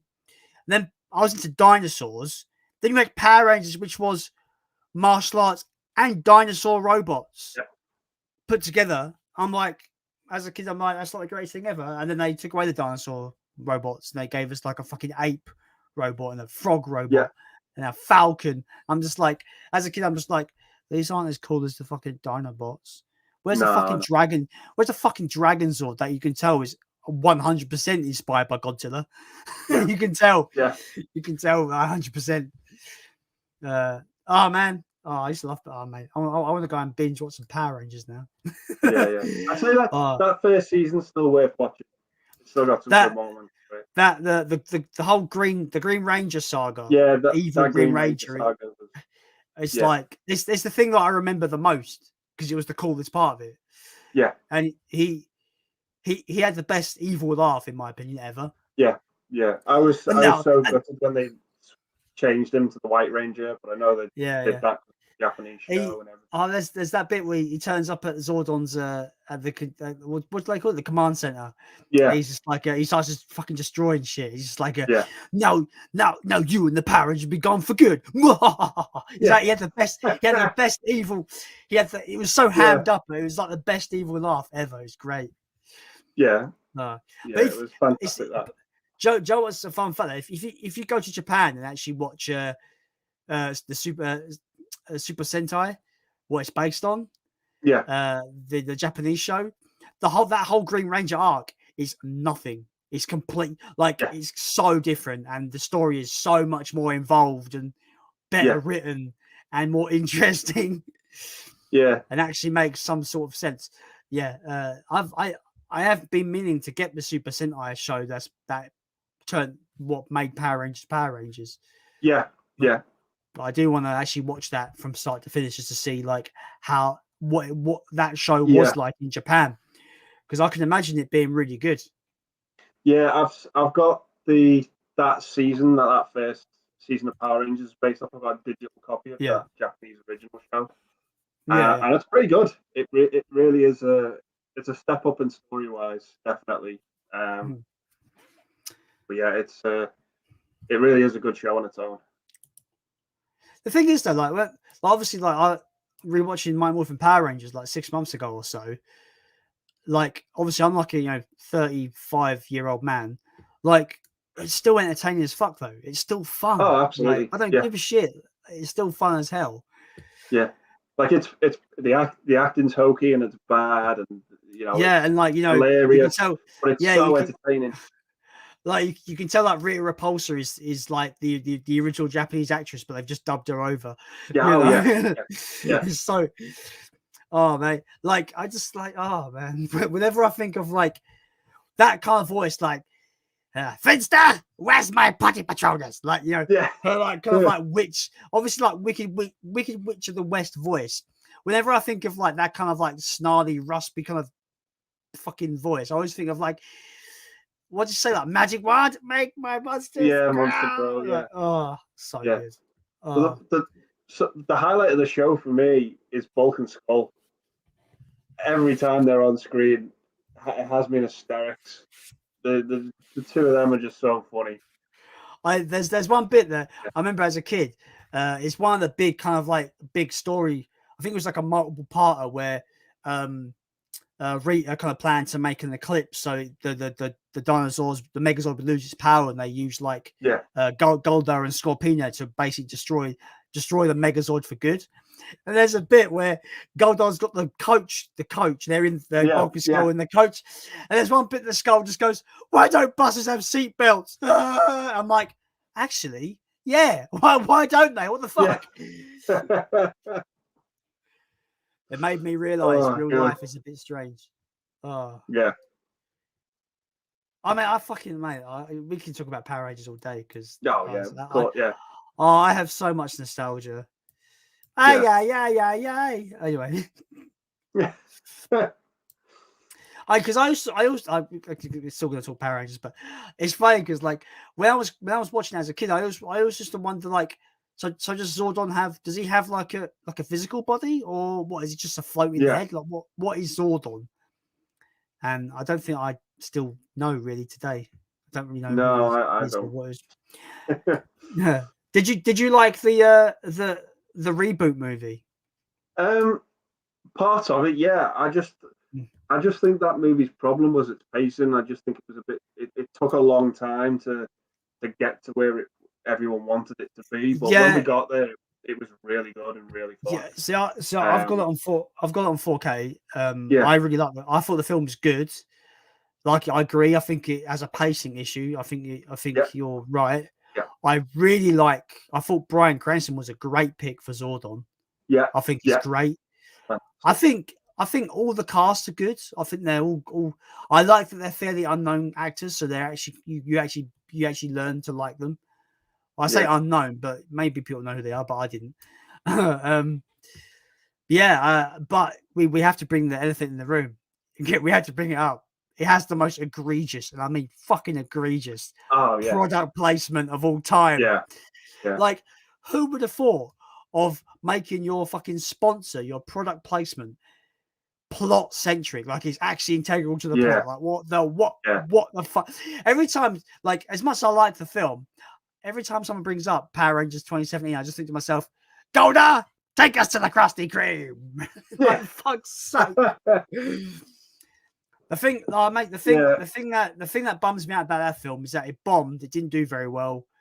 They teased the Green Ranger at the end, and I'm just like, come on! And it's just like, we're never gonna, it's never happening like this. No. We're not getting the sequel. They introduced the Zeo crystal to it way too early, like, as well. It was just too soon for me. This is the problem with Hollywood. Like, a lot of these films, they don't think about making a good film first. They think about how can we spin this into a fucking universe of movies. That's the problem. That's what Power Rangers was. It was there because originally it was going to be like a 6-movie franchise. Like, it was planned to be a 6-movie franchise, but then obviously that film didn't do well at all, and it kind of killed it. I think the sale. I think Saban sold Power Rangers to Hasbro. Is that what you said? Yeah, it was Bandai who had the rights to the toys, and they're part of Saban Entertainment, right? I think so. Yeah. Maybe the sale kind of halted the plans for the film. Yeah, maybe. As well. Yeah. But yeah, I like it. I've got it on 4K. The 4K looks beautiful. Yeah. It looks fantastic on 4K. I found out as well that Bryan Cranston in it, being Zordon, he actually did a couple of the voices for the monsters. The 90s show. And Billy is called Billy Cranston after Bryan Cranston. Because of It's fun little thing to know. It just solidifies my belief that I was meant to find out who Bryan Cranston was. Because I got into Breaking Bad and I discovered him through Breaking Bad, and he's one of my favorite actors of all time. I think he's brilliant. But when I realized he goes back to one of my favorite childhood shows, like, what a fucking way to come full circle. Yeah, it just comes back full circle. Yeah, it's so good. But when I actually, because I've looked it up, like Bryan Cranston Power Ranger villain voices, you can hear it. Oh, he's fuck me. I'm into anime, right? And you know what I'm going to say, right? Do you know what I'm going to say? Bryan Cranston is the voice of. So, have you seen the Street Fighter 2 animated movie? I haven't. No. one of my favorite anime movies ever made. Yeah. There's a fight in that between Ryu and Fei Long, which is like the Bruce Lee looking character. Okay. And when I was just like looking through Bryan Cranston's discography or filmography, whatever. Yeah, he voices Fei Long in the Street Fighter 2 animated film. And I'm like, no fucking way. So I go back and I rewatch the clip on YouTube. I'm just like, yeah, it's definitely him. It's 100% Bryan Cranston. It's so good. Oh, sorry, I'm nerding out a little bit. Sorry. No. Jules says shouts Jason, but she's probably gone now. But anyway, Jason. Yeah. Mark Lee says, Jason, I know you're a big fan of vinyl LPs. I still have my collection from 30 years ago, but went into HMV this week. The Grease soundtrack, $39.99. I paid $5.99 for that in Woolies, new in 1978. Yeah, the whole, like, I've stopped collecting for the time being because I think the whole vinyl resurgence, they're really kind of like really fucking ripping people off with the prices at the moment. Yeah. Like, I'm just gonna say it, Grease. I don't like Grease, so I wouldn't even pay $5.99 for the. I don't like the music in Grease. I don't like musicals. Yeah. I say I don't like musicals. There are some films I like. I actually prefer Grease 2 over Grease 1. Okay. I said it. I'm not seeing Grease 2, but I am a fan of Grease. Fair. That's fair. Yeah. That's fair. Fair. Movie Database says, what's up, everyone? Thanks for joining the stream, dude. He said, have you seen Anna and the Apocalypse? I have not. What is that? I have not. I have no idea what it is. Let us know in the comments, dude, what that is, because I have no idea what that is. I mean, I could look it up, but I can't bother. Mark Lee says, nice chatting with you guys tonight. Have a great weekend. Stay safe. Thanks a lot, Mark. Thanks a lot, mate. Yeah. Thank you. Have a good weekend. Have a good weekend. Yeah. South End Arts Council says, did you catch the news on the 4K The Thing box set is better than the US release? It's got the Maracone. Oh, fuck me. Need it in my life. It's got the Morricone soundtrack with it. The UK 4K, the 4K, the 4K The Thing box set. Yeah. I need that. That's when I started my 4K. The one film I was like, I need that in 4K, and that was the thing, because I think it's going to look amazing in 4K. Yeah. Oh, the Thing's brilliant, man. Yeah. Oh, it's a masterpiece in my opinion. Movie Database says, have you watched the new Master of the Universe series? No, because I've heard it's awful. Yeah, I've heard me too. shit. I've heard it's bad. Yeah. Yep. We've got Grace in the chat. Hello, Grace. Thanks for joining the stream. Great. Movie Database says, favorite cartoon growing up. It depends on what kind of period you mean, because I had different favorites as I was growing up, if that makes sense. You know, so I'm gonna break it. So favorite cartoon growing up. So I'm gonna say, so when I was like in primary school, it would have been Teenage Mutant Hero Turtles or Ninja Turtles. It was called Hero Turtles over here because our government was retarded and wanted, you can't have ninjas. They're too just apparently ninja had words back in. So weird. So Ninja Turtles would be the big one, to the point where when I was leaving school, right, this is a true story. The last day of primary school, we could go around and get little kind of messages from our old teachers saying, good luck, I hope you do well in secondary school. And I've still got the book. I don't have it on hand, but I do have the book in a boxed away. I get to my reception teacher, and she wrote in this little notebook, good luck in secondary school, Jason. I'll always remember finding you in the boys' toilets looking down the drains for Ninja Turtles. Okay. So you can imagine I was fairly obsessed with Hero Turtles. Yeah. Ninja Turtles, whatever. So that would have been like kind of primary school, kind of, 4 until whenever, like that. Kind of like teenage years would have been Dragon Ball Z. Massively into Dragon. I still am into Dragon Ball Z. Yeah. But if we're gonna kind of just go like overall, like, you know, what are those cartoons that kind of transcend age? I would say SpongeBob SquarePants. I still think SpongeBob SquarePants was one of the last great cartoons ever made. Like, because it was just so creatively. Who thinks up? You know, that's the thing. Like, I'm shit with ideas. Yeah. Like, these people that think up these ideas are fucking genius. Because I think SpongeBob was one of the last great cartoons. But obviously, like, there's other great cartoons I used to grow up with. You know, Powerpuff Girls, Ed and Eddie. Used to love that. You know, the 90s X-Men show, the 90s Spider-Man show. Fuck me. Yeah. The 90s Batman animated show. There's loads. Yeah. But yeah, but the two big ones would be Ninja Turtles and Dragon Ball Z, I'd say. Yeah. What about you? For me, there's just so many to count. I mean, for me as a child, growing up watching cartoons, TV was like a third parent to me, pretty much. It was just so influential to me, and I was watching anything and everything that I could. My earliest memories of watching cartoons for me were Teenage Mutant Ninja Turtles, absolute massive staple. Got the DVD box set with all of them in. Yeah, I've seen that. Yeah. Yeah, same with Real Ghostbusters as well. I loved that cartoon for what it was. I actually watched the cartoon not knowing the movie was existed, pretty much. And so I watched the cartoon first, and then I found out later there was a film. So I thought the film was based on the cartoon, not the other way around. Yeah. But another one I watched when I was really, really young was the anime Wizard of Oz.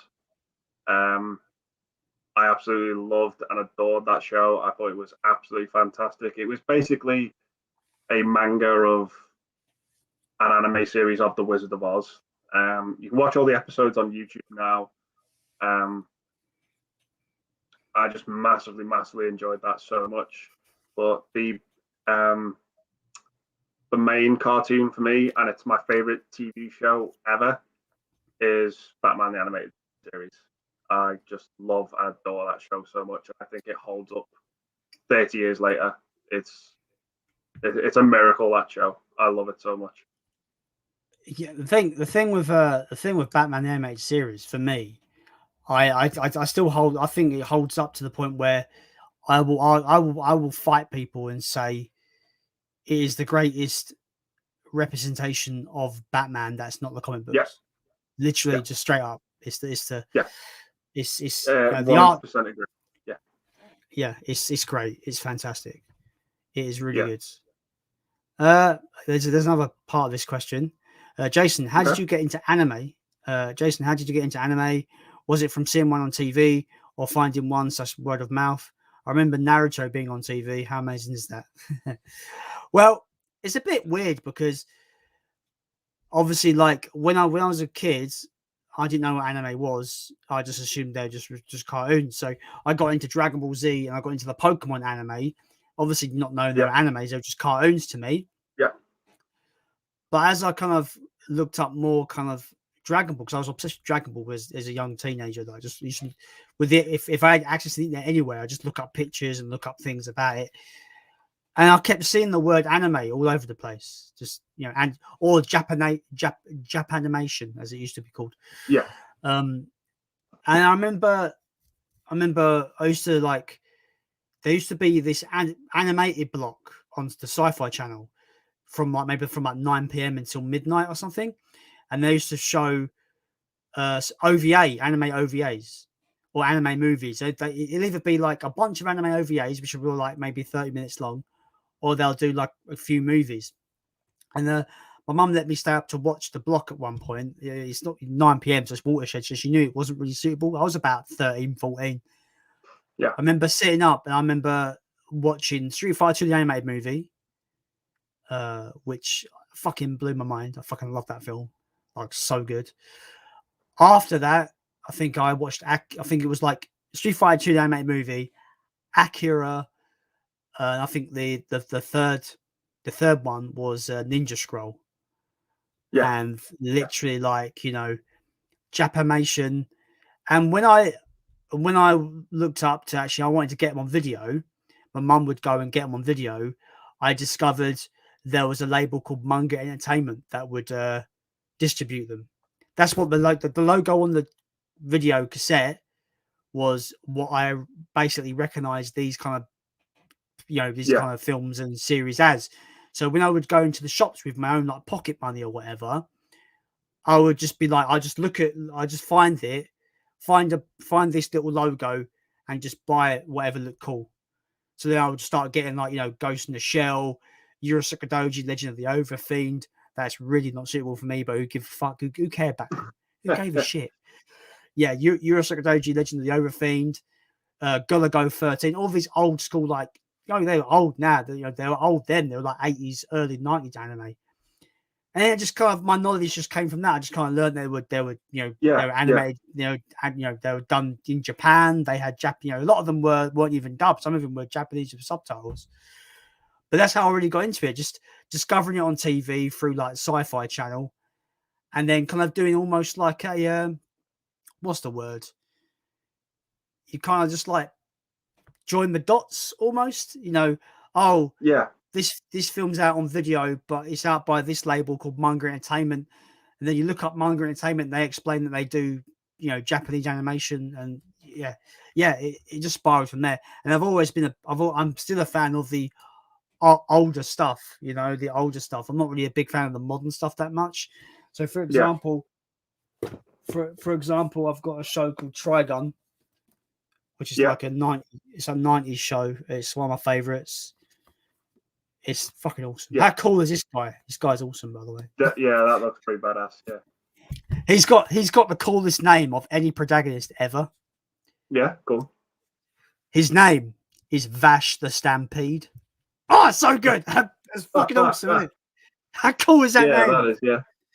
Vash the Stampede. Oh, he's awesome. But yeah, so that's how I really got into anime. It's just kind of a connect the dots kind of from the TV to the videos to the distribution company to you kind of all, you know, you learn stuff without knowing you're learning it, right, as well sometimes. Oh yeah. So yeah, that's the short long story of me getting into anime. I just to end this anime discussion, I don't remember Naruto on TV because I don't like Naruto. There you go. Sorry, okay. Movie database. Where are we? Oh, okay, here we are. Jules says, no, Jason, still watching. Okay, cool. Yeah, well, welcome back, Jules. Yeah. Well, welcome back. Jules says, Grease 2 got a lot of hate. I personally love it. I remember watching it with an old ex-girlfriend, and she was like, it's her favorite musical ever. I'm like, oh, okay. And all my friends were like, you know, it's like one of the worst sequels ever made, right? I was like, I don't know. And so, like, but we watched it, and I thought it was all right. It's super 80s. I thought it had quite likable characters in it, and I thought it was all right. I didn't think it was bad at all. I thought it was better than the original. I really don't like the first Grease, so I was like, it's fucking much better. Yeah. Much better than the first one. Grace says Anna and the Apocalypse is like Shaun of the Dead, but it's a musical. Okay. Instant no then for me. Like, you see what I mean? Like that, you know, like you could have said Anna the Apocalypse is like Shaun of the Dead, but better. I'd be like, okay, cool. I mean, I'm up for that. No, musical. Immediately puts me off. Immediately, just like, don't care. Yeah, movie database said Anna the Apocalypse is a musical. Beware. I watched it as I was excited. It's billed as a zombie film, but with a sing song every. Yeah, I can't get over it. Like, for me, I watch a film for the story, and a sing song every 10 minutes. That's not a story mechanism that I want to see. Yeah. They don't even justify it. It's just like la la la la la la. I'm the bad guy. I have a secret plan. No. Yeah. No. See, I think musicals don't work for me because in real life, no one just fucking breaks out into song randomly. It's just, it's, You'd be, people would think you're a fucking nutter. That's why, yeah, wouldn't they? yeah, yeah. Fucking hell, mate. Someone fucking commit him. He's gone nuts. Oh no. Ugh. Yeah. So I'm sorry, but that's the thing. I just can't. That's the hurdle I can't get over because Yeah. Because it's like, oh, it's a musical. There's songs, yeah, but like the songs have no context within the film, so they just happen. You're like, why the fuck? It's the final showdown. Why the fuck is the protagonist and the bad guy just singing, having a sing off? Yeah. Yeah. It's the thing is, it's different. It's different with films like Rockstar and School of Rock because they're not musicals. They're films about music, so it's a bit different. Yeah, the music's diegetic to the story. Yeah, exactly. It has its place. Yeah. It's like I remember telling my mum, I was like, The Wizard of Oz would be an amazing movie if it had none of the songs and it was darker in tone. Because that film in particular, if you think about it, that film's quite dark in its the idea of its story, especially the fucking sequel. Oh God, the sequel. Oh yeah. That's trauma. That's child trauma right there. Yeah, that one. yeah. And that's not really a musical, scary, right? Either. Yeah. That's not a musical either, is it? That's not a musical. No, that one. I don't think it has music in it now. Because I don't think it is. Because I remember like just I swear it's like I forget the girl's name, but when she's trying to escape, and then you get the woman Dorothy, with no head. Yeah, the woman with no head wakes up, and she's in. Dorothy's in the room with all the heads, and one head wakes up and starts going. Rah! I'm like, fucking. Yeah, absolute child trauma. That was childhood trauma. Oh yeah. Ugh. What was I saying? What's all about? Yeah, so I think The Wizard of Oz as a concept for a story would have been a really kind of good, kind of dark fantasy film if it had none of the song and dance. Yeah, I agree with that.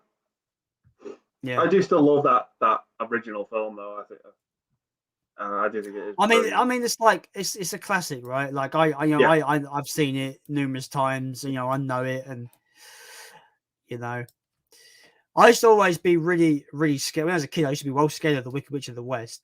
Not like her, but even like the bit where she's melting, she's throwing water on her, and she's melting. They should scare the life out of me as a kid. Yeah. What am I doing? Oh yeah, Southend Arts and Council. See, I'm losing my will to live here. I'm like, what am I doing?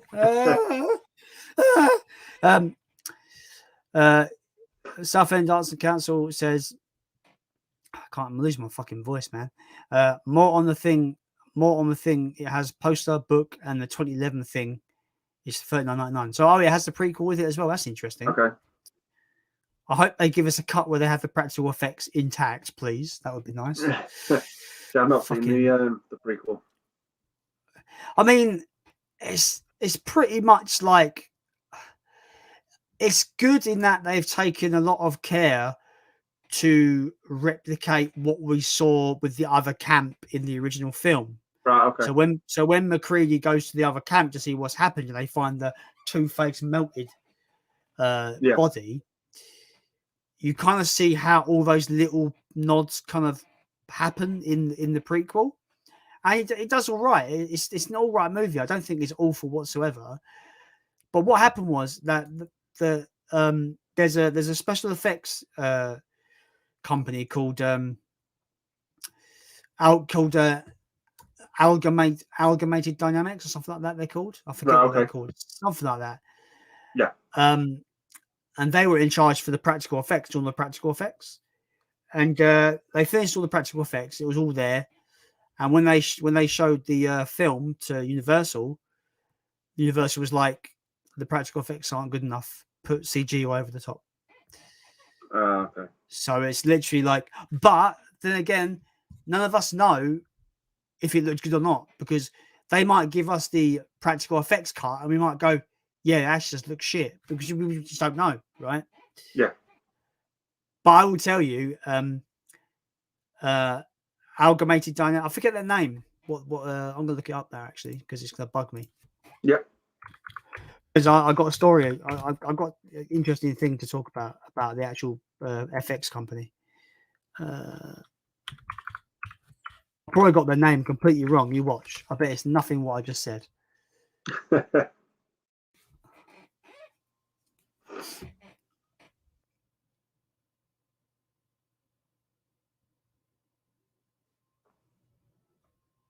No,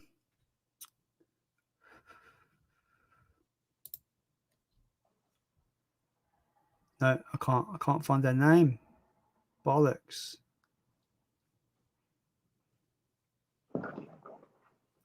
Oh my god, can't find their goddamn thingy bob. What's her name? Oh, I was right. Amalgamate, that's it. Amalgamated dynamic. So, right, sorry about that. So, the cool thing about amalgamated dynamics is that they were so pissed off that Universal just basically was like, yeah, just cover all their shit up with CGI.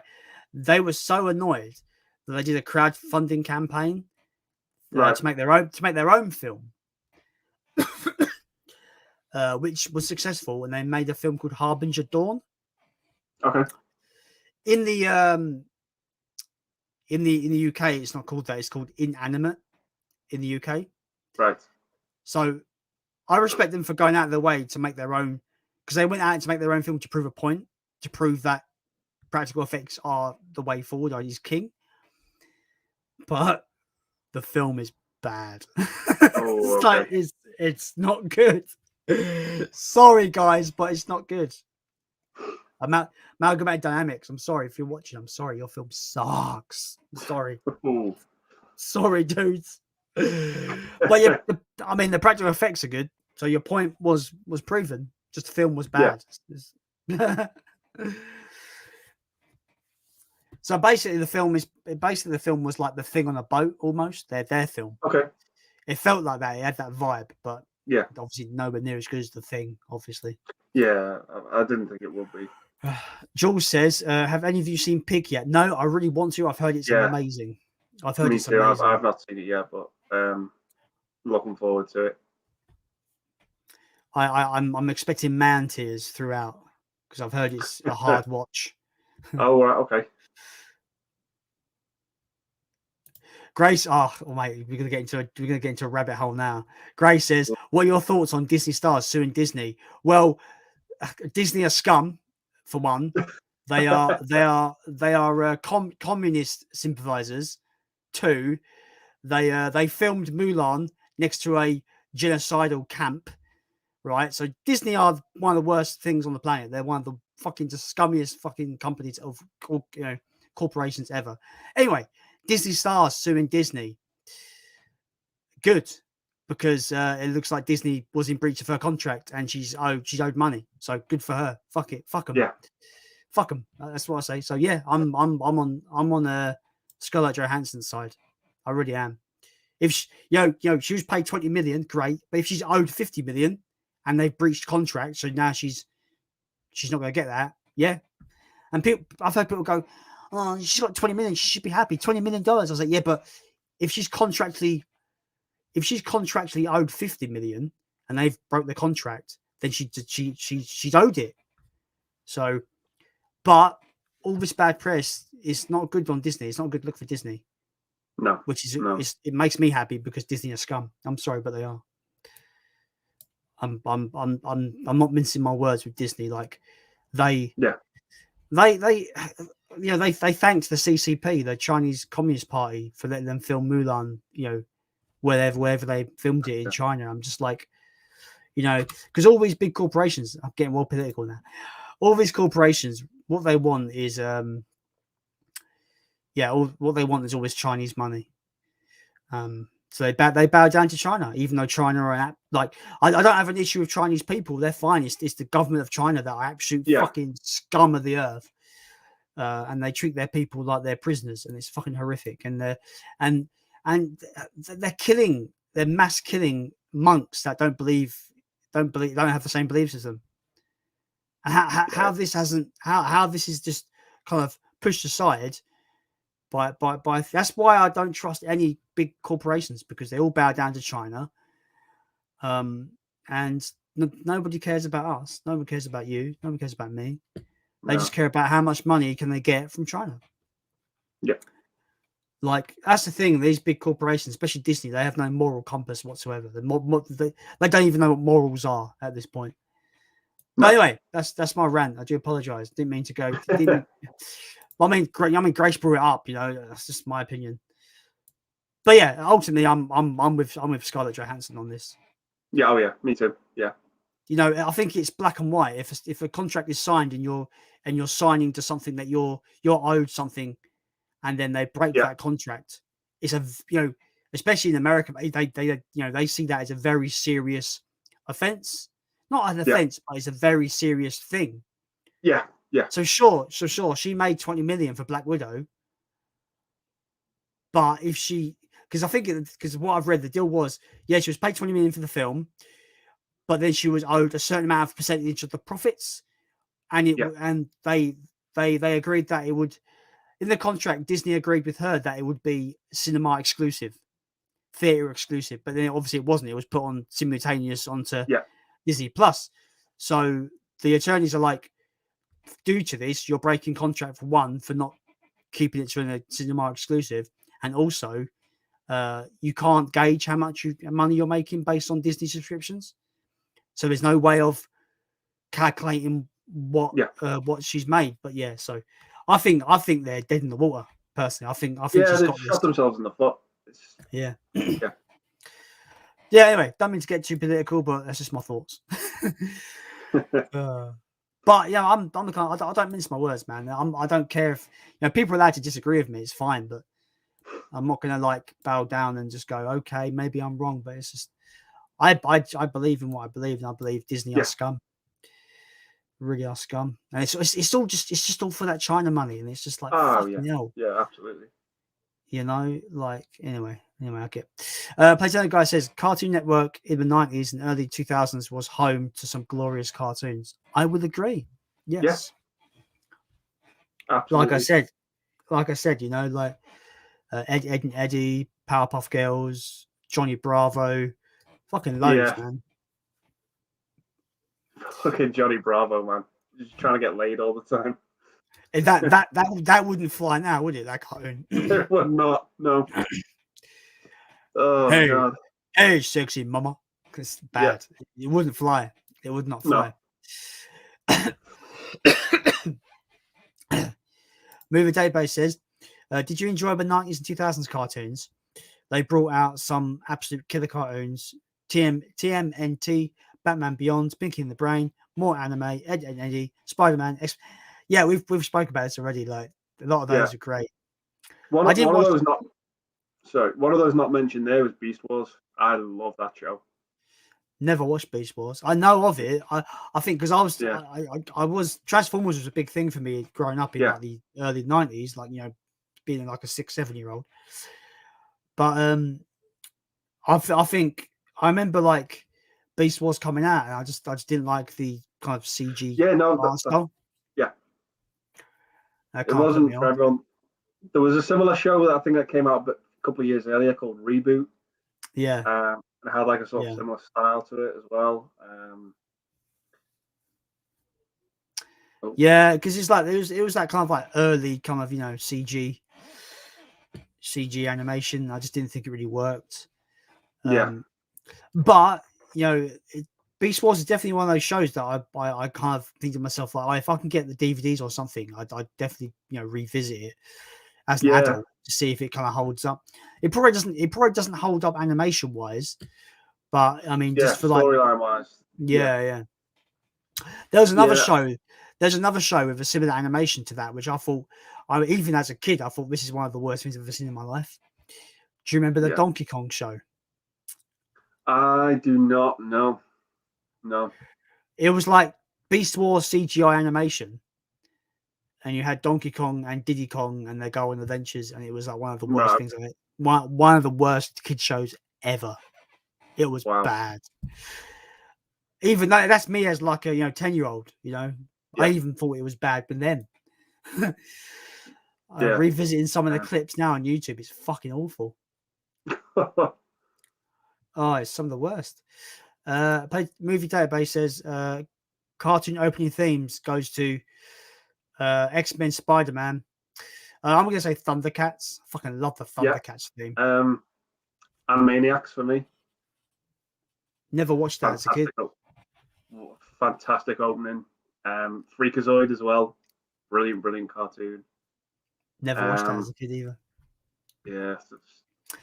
I'm going to throw one out there because so when I was growing as a kid, and I got into Transformers, I think they were all on season 3. So I'm not nostalgic for the original opening. I'm nostalgic for the more kind of techno opening of season 3. So season 3 was like dum da dum da dum da Transformers da. So it had this more kind of like techno beat to it, and that's what I'm nostalgic for. So that's gonna probably go in there for me. I'd have to say as well the first season of Pokemon. Oh yeah. Oh fuck me. Yeah. I wanna be the very best. Yeah. Iconic. Absolutely fucking epic. Iconic. Yeah. Oh hell. Opening themes. Fuck me. Fucking Dragon Ball Z. Yeah, the fucking. I've never watched the show, but I've known the theme.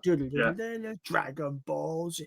Oh fucking! I'm getting goosebumps thinking about that theme song, man. Fucking, that's like my pre-teens right there, man. Fucking awesome. Yeah.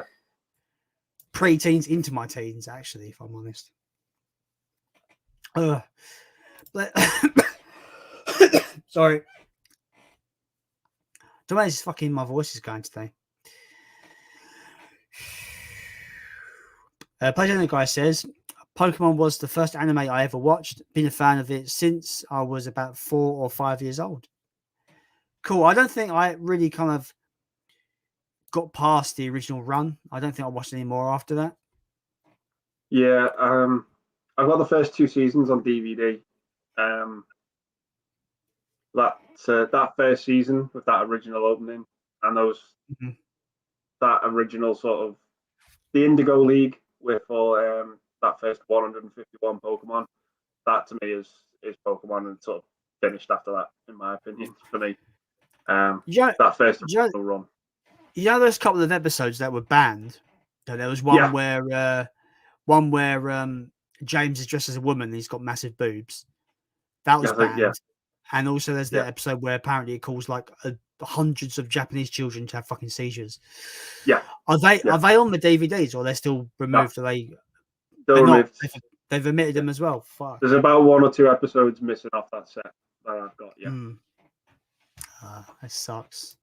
That absolutely sucks. Have you heard those crazy theories about Pokemon? Fucking crazy. No. Because so you know how Ash is meant to be 10 years old and he doesn't age throughout the whole of the fucking series, right? Yeah. There's this theory where basically when the Spearows go to attack him and then Pikachu saves him at the end of the first episode and he does the lightning. There's this theory where basically he's in a coma and his whole adventure is in his head because he's injured. He's in the coma. That's why he hasn't aged, because he's forever 10. Thing is, I kind of could buy it. I buy that. Yeah, it doesn't age. By the way, what made me laugh about Pokemon, especially that first run of it, is like Brock is such a womanizer. It's unbelievable. Brock's just some randy twat, isn't he? He's like a slime. He's a bit of a slime ball, isn't he? Like a bit of a slime. Yeah. He's like Pokemon's answer to Johnny Bravo. I can't decide, because I can't remember if they really told you their ages, but I know Ash is 10, but Misty, how old is she meant to be? I don't know if she's meant to be a bit older or not. I don't know, but I don't know. It's weird. The whole age and timeline of Pokemon just doesn't make sense. Yeah. We've been on Power Rangers, now we're on Pokemon, but there's one thing that doesn't make sense to me. Right? So Team Rocket, they desperately want Pikachu, because Pikachu is like an anomaly kind of Pokemon. But I'm like, I think wouldn't people be more impressed with Meowth because he can talk? Like, isn't he meant? Exactly. Yeah. Isn't he like the most bloody most magical Pokemon because he can talk? Yeah. Yeah. I mean, like, I bet Jesse and James could sell him for millions and be just coast along in life on millions and millions of dollars because they just sold their talking Pokemon. Yeah. Literal talking. I'm just picking holes though because it's fun to pick holes in Pokemon. There is one thing about that show for me which really gets grated after a while, particularly if you binge watch it, is the Team Rocket theme song. If you binge watch Pokemon, the Team Rocket theme song will piss you off so much. It's like it's in every episode. Yeah. Jesse. James. Yeah. It's there, man. Every time. Brilliant. Yeah. That's the thing, like that kind of thing. It's there. It's definitely there for padding, right? Because they've got to hit that. They've got to hit that 20-minute mark with fucking credits, you know. Yeah. Yeah, definitely padding. It gets so annoying. I will say this though, right? As Pokemon's grown and become this massive multimedia juggernaut, and I can't even think how many Pokemon is in there, like 1,000 Pokemon. It's ridiculous. Something stupid, yeah. But I don't know about you, but the designs have got lazier and lazier and lazier. Like, absolutely. Like one Pokemon's a pile of gears. Fucking pile of gears, dude. Guys, a pile of gears. Another one is a fucking ice cream cone. Ice cream, guys. Ice cream. All right, I'm gonna end it with this question for you, dude. I got a point there, right? I got a point. Like, fucking shit. Do you want some ice cream? No, bet over your ice cream. Why is that, love? It might be a Pokemon in disguise. It might be a Pokemon. Don't have no ice cream. Do you think there's a PETA campaign going like, how dare you have ice cream? You're killing the animals. Yeah. Oh my God.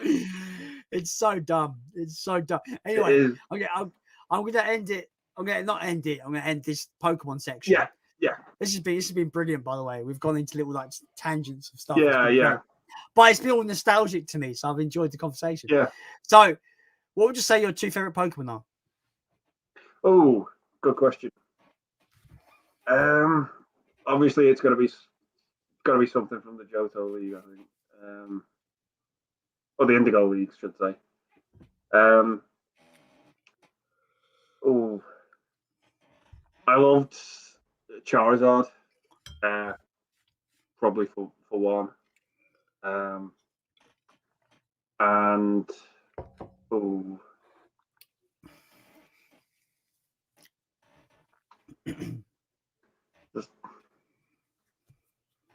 tough question. I liked Electabuzz as well. I'd probably say those two. My two is Raichu. Yeah. I think, but like obviously, like, you know, everyone loves, you know, Pikachu's the face. Everyone loves Pikachu. Yeah. Whatever. But I just love Raichu's design. I just think he looks awesome. Yeah. You know, I you know, when I say my favorites, I'm basing them mostly on their design, if anything. Because I don't really know the ins and outs of what they can do and stuff. But my second favorite is Mewtwo. I think Mewtwo's badass. Mewtwo's the fucking dude. Yeah. Mewtwo's awesome. Did you like the Detective Pikachu movie? Yeah, it's funny you should say that. I watched that the other day. I didn't mind it. I didn't think it was great, but I didn't think it was bad either. I really liked it. I thought it was decent. I liked where they kind of took it in a kind of very different direction. Like it was, I don't know what I was expecting, but it did take it in this kind of interesting kind of direction. Like it didn't feel like a video game movie to me, even though it was. Yeah. If you know what I mean. And I thought the idea of Ryan Reynolds as Pikachu was brilliant. I thought it was a match made in heaven, really. Like there's the bit where I forget the main character's name, but the kid, he's got the stapler. I know how I got a stapler, I know how to use it. And he gets up on the side, he's like calm down. He goes, put the stapler down, or I am going to electrocute you. It's great. I just thought it was really good. I really enjoyed it. Yeah. I thought it was a bit convoluted, but the villain was a bit convoluted and a bit silly, but I thought it was pretty good. I didn't really see the end coming. That spoilers for Detective Pikachu. Why can't I talk? What's going on? What's happening? Spoilers for Detective Pikachu. It turns out that Pikachu can talk is because Mewtwo put his dad's mind into Pikachu. Yeah. So, but I didn't really see it coming until I sort of, by the time it was about to reveal it, I kind of knew. I was like, I know what they're going to do now. But it took me right to the end to really kind of figure it out. But I thought it was a really decent film. I enjoyed it. I thought it's got some good moments. I thought the visual effects were really good. The CGI was decent. Yeah. The scene with the whole cage fight with Charizard was fucking awesome. Yeah, I enjoyed that. Really I enjoyed the fight with Blastoise and Gengar as well, just before that. Yeah. Yeah. I think that's the best we could probably hope for when it concerns live action Pokemon. Yeah. Because I feel like some IP you can't really translate to live action very well. I use Dragon Ball as an example because the Dragon Ball movie is obviously got a reputation of being one of the worst films of all time. Yeah. And I refuse to watch it on that basis because I know it's going to be bad. Yeah. Well, when it comes to translating Pokemon, I don't think they don't have a hard job with that ice cream one.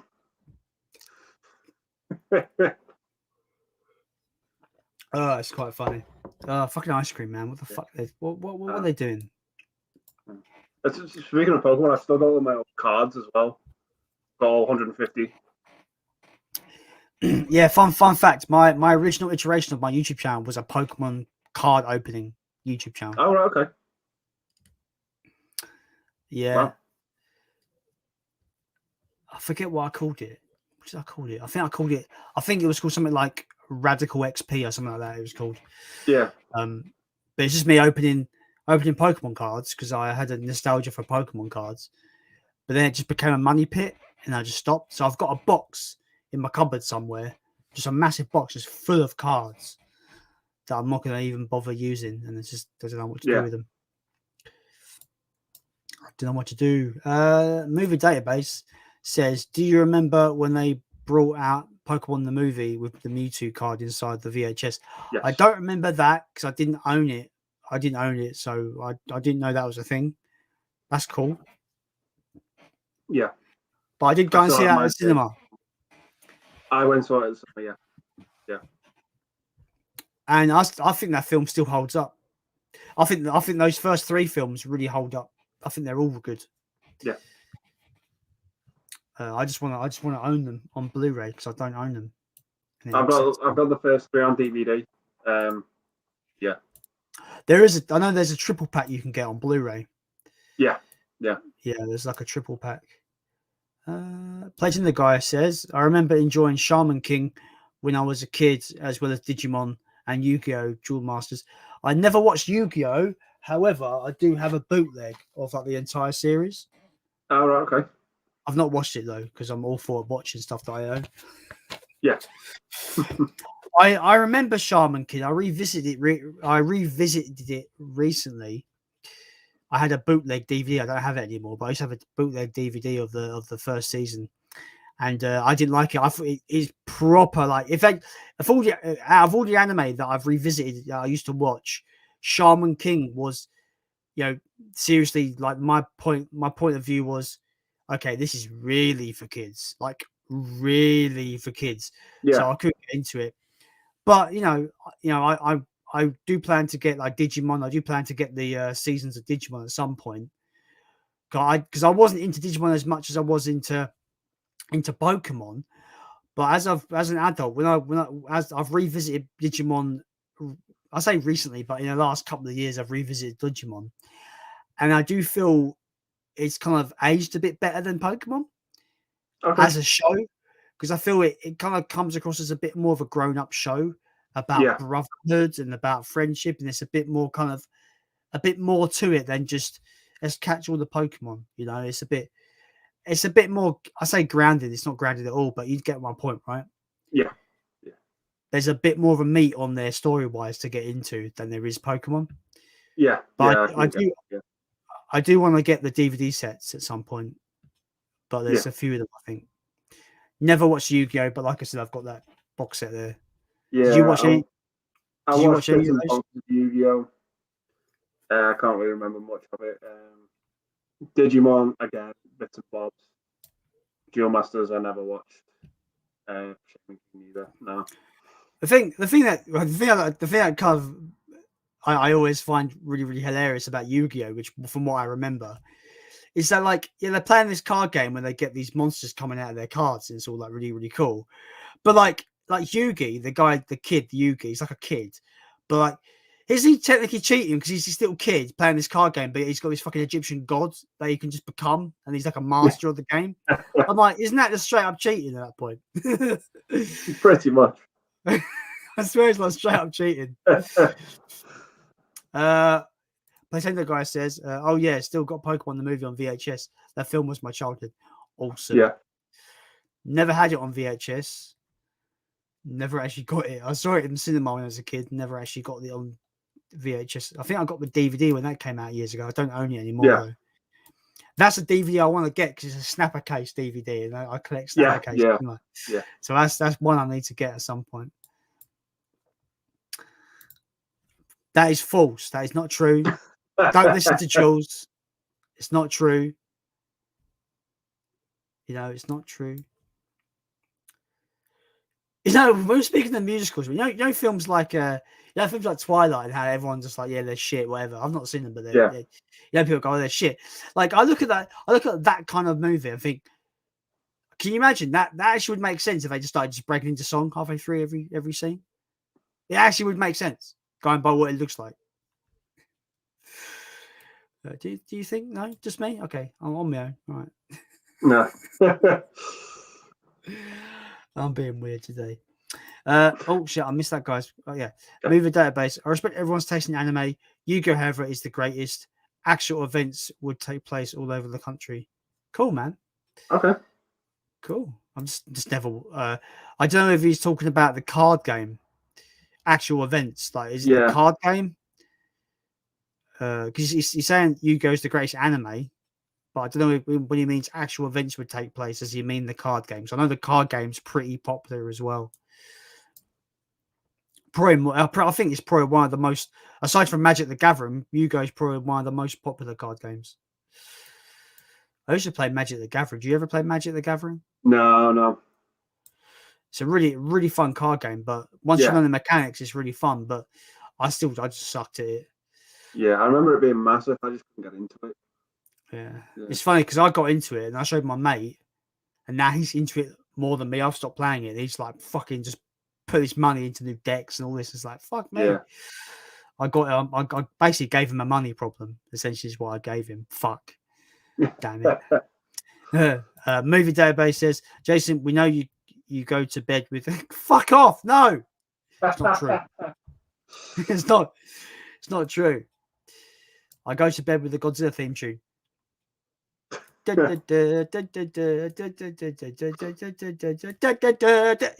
that's the only musical I want in my life. A Godzilla music. Look, I would go and watch a Godzilla musical.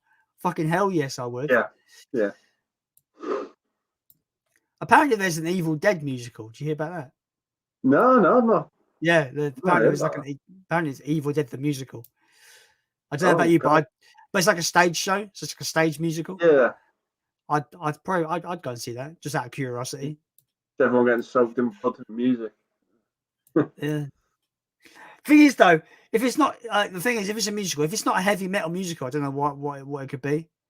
It's Evil Dead. It's got to be heavy metal, right? Yeah, it does. Yeah, it's got to be heavy metal. Luke is in the chat. Hello, Luke. Thanks for jumping in. He says, "Hi, Jason, mate. I'm a bit late, watching. It's cool, man. We're still here. We're still here chatting away. It's fine. Yeah. How's it going today, mate? Yeah, I'm good today, man. I'm good. I am good. Got my good friend Andy with me, chatting just all sorts of nostalgia today. It's been a really good chat so far. Placer guy says South Park's portrayal of Disney is spot on. Pretty much. Yeah. Pretty much. Luke says Emma Stone is considering doing the same thing to Disney over Cruella for being on Disney Plus. Do you think she will end up doing it too? The situation is nuts right now for Disney. I mean, like, let's just face it.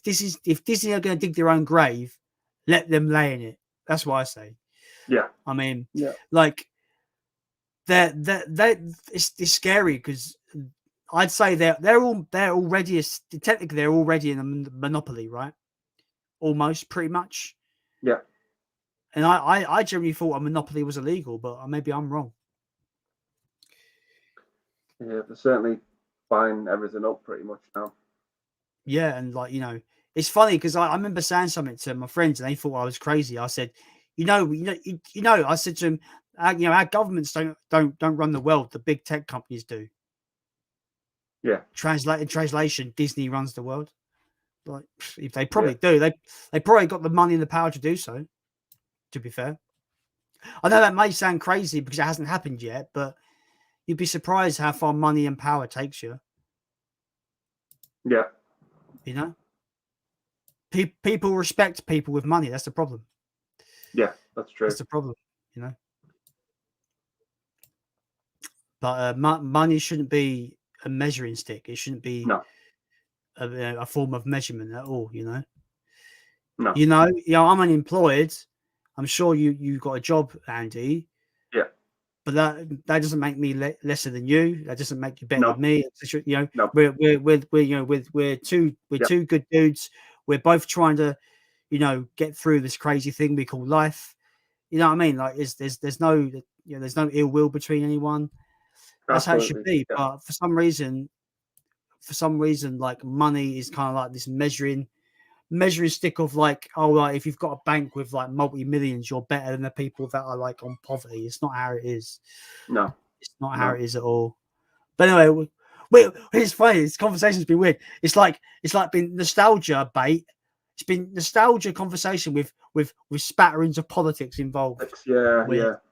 Very strange. It's been good though, man. I've had a good. It's been good. We got the quiz man himself, Quizzy, Jim Jam, James Millership. Thanks for joining the stream, dude. How you doing? He's just finished work. He's probably at home now because I think we're about we're about like 15 minutes behind the chat, which is actually not too bad considering. Yeah, that's pretty good. He's on the bus. Awesome. It's cool that he can just like watch the stream on the bus. Yeah. Much love, James. Much love, my friend. Yeah.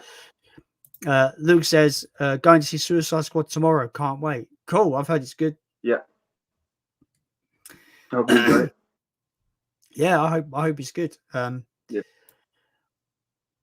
I'm probably gonna watch it at some point. I can't say if I'm gonna actually go and pay to watch it, but it is what it is. Yeah.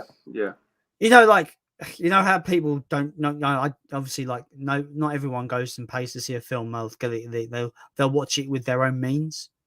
Yeah. I'm not really afraid of admitting that, I don't always pay to see a film, because if I can if I can acquire it without paying it, I'm gonna. You know. Because I always find I have one of those monthly Odeon passes, so I go quite a lot when I can. Yeah, I want to get Cineworld, because my local cinema is a Cineworld, and they do the unlimited the unlimited plan. It's £18 a month. Yeah, which is decent, because one ticket at Cineworld is £15, especially where I'm in London. So all I've got to do is see 2 films a month, and I've made my money back pretty much. Exactly. Yeah. Which is pretty good. But the only thing that's put me off is that once you sign up, you're tied to that contract for a year. So I can't cancel. So it's a bit scary to think, could I really afford paying that a month? for a year. Yeah, I've had mine for about 4 years now. Yeah. That's cool. Yeah. Do you get more benefits the longer you are a loyal kind of customer? I'm sure that you do, but I've never really sort of exercised them in any way. You do get discount off food and stuff there. Not by much though, I bet. No, it's I think it's like That's, 10 or 15%, something like that. I don't. I've stopped buying snacks at the cinema now. I usually go to the pound shop and get pound shop popcorn. And that. Yeah, well, exactly. I used to work at an Odeon. Oh, okay, cool. Now, there's a couple of tricks I know that they don't really want you to know when you go to cinema. Because what I do is the cinema. I still go to Odeon, and but the one next to us there's a B&M, which has like a lot of snacks and stuff. So what I do is I buy like a big bag of Doritos. Yeah. And then when I go into the cinema, you can buy the dips for the nachos separately. They just don't want you to know that. So it's like 60p a dip. That's like a pound of Doritos, rather than spending like 8-9 quid, and you just buy like a couple of cans from B&M, and there's your drink sorted. Yeah, because I got so fed up of going into the cinema, paying like 15 quid for a ticket, then you're paying like £10 on top just for like popcorn and a drink. Yeah. So I'd go into pound shop, buy 2 bags of popcorn for £1 each, and then buy 2 bottles of Coke for like £1. There's like 2 for £1. So I've only spent like 3 quid on like my snacks. And it's fine. You know? Exactly. Yeah. It's mental. The money they expect you to pay just for fucking popcorn. It's ridiculous. Oh, I know. Stupid. I have a question. What is it like working at a cinema? Because I've always wanted to work at a cinema. It's weird. Yeah, it has its pros and its cons. I'm not a people person, so I don't really like working behind retail, and I have come across absolutely fucking dickheads. Oh yeah, of course. I've got plenty of stories to tell about that, but the perks to it are really, really good. You get to see free films whenever you want, but the only downside to that is to see a film, it's like you're going into work, so like you're never really away from work. Yeah, it's like you're there to work, and then you're there to like enjoy yourself too. Yeah, I could see why that would be a bit annoying. Yeah, but I'd honestly say one of those yearly passes, the passes are like probably better than the staff passes. Oh, really? Interesting. Yeah, with staff pass as well, you get 40% off food and drinks, and stuff like that. Because I remember I used to go nuts on the Ben and Jerry's when I had staff discount. It was pretty good. I'm not gonna lie. But yeah, I've got some absolutely nuts stories about working at Odeon. We had one guy came in, and we were like tidying up, and he came to the counter and he put his hand in his pocket to pay for the ticket, and when he pulled his hand out, he had this really sharp kitchen knife, and it just landed on the counter, and then he quickly grabbed it and put it back in his pocket. And the next thing we're being told by the managers, right, get into the CCTV room. We've got police coming with body armor. This guy like needs taken care of. And the next thing, we're all sitting there in the CCTV room, and the police with body armor are going into the screen that this guy's in. And the next thing we're seeing on these CCTV cameras, this guy just absolutely running across to the exit. It's one of the funniest things I've seen, but like one of the most dangerous too. It's absolutely nuts. Did you have to serve him even though he pulled a knife out? I wasn't serving him. No, we just got pretty much told by the managers, get into the safe room where like all the money's taken by the end of the day and all that, and we were told wait in there because security had to come and like I said, these police with body armor as well. I have served someone famous as well at Odeon as well. I don't know if you remember Gareth Gates. I served him a popcorn when he came in. Oh, what, the pop singer? Yeah, Oh, right, okay, interesting. yeah. He was an absolute fucking dick. Really? Be honest, he came in and he was wearing sunglasses and like this fluffy coat on this this really warm day, like pretending he was like somebody, and he got his girlfriend to do like all the ordering for him, and then I served him this popcorn and drinks and stuff, and then they went into the screen, and then like 2 minutes later, his partner came out and she said, "Oh, there's someone standing in front of us. He won't sit down properly," and I was like, "Oh God, I'm so sorry." Now, when she said that to me, I thought someone had clocked who he was and was like sort of taking the piss and trying to aggravate him. And so I went to the managers and I said, "Look, you better get in this screen because one's like really disturbing one of the guests." So they went in, and then they came out all calm, and they were like, What's the?" I said, "What was going on?" And then they said, "Oh, it was a disabled guy. He just couldn't quite sit down." And I was like, "Oh my God. Like, what the fuck? You've actually come out and complained about that? Like, you absolute Wow. dick." I just couldn't believe it. I was just like, "Oh my God." Yeah. Yeah. It's yeah, when like when you hear about those kind of like quote unquote famous people, Yeah. you know, you hear about things like that and things like just really dickish things. You know, the whole Yeah. term "don't meet your heroes" is quite valid. Yeah. You Yeah. know, Yeah. because like you could meet someone you idolize and they could be the biggest cunt in the planet. Like, you Oh, know what I mean? absolutely. Yeah. Yeah. They really could. But I doubt Arnold Schwarzenegger would be an absolute. I Yeah. reckon he'd be No. like No. like I fucking adore that man. Like absolutely adore that man. Oh yeah. I think Don't he's great. Yeah. you watch him in interviews. He's just such a dude. He's such a seems like just a top guy. Yeah. Yeah. Top guy. You know, what I mean, he's such a nice guy. You know, now Yeah. he gets to the chopper and you know, Yeah. knock Yeah. knock, stick around and you know, you idiots. Yeah. Anyway, Yeah. I love Schwarzenegger. I think he'd be a top fella to meet. yeah. Yep, I think I don't know if he ever does like meet and greets in the UK, but if there's like a movie convention or something and he's like Arnold Schwarzenegger's there, I'm just gonna be like, I need to go. I need to take all my fucking movies. Need to sign everyone. I'll pay for each signature. I don't give a shit. I need photos. Yeah. I need video. I need I need all of it because yeah, I just like sure he's not the best actor in the world. He's in some bad films, but I just think Yeah. it's Yeah. just, Yeah. he has that kind of like just undeniable entertainment factor, right? Oh yeah. Completely. Completely.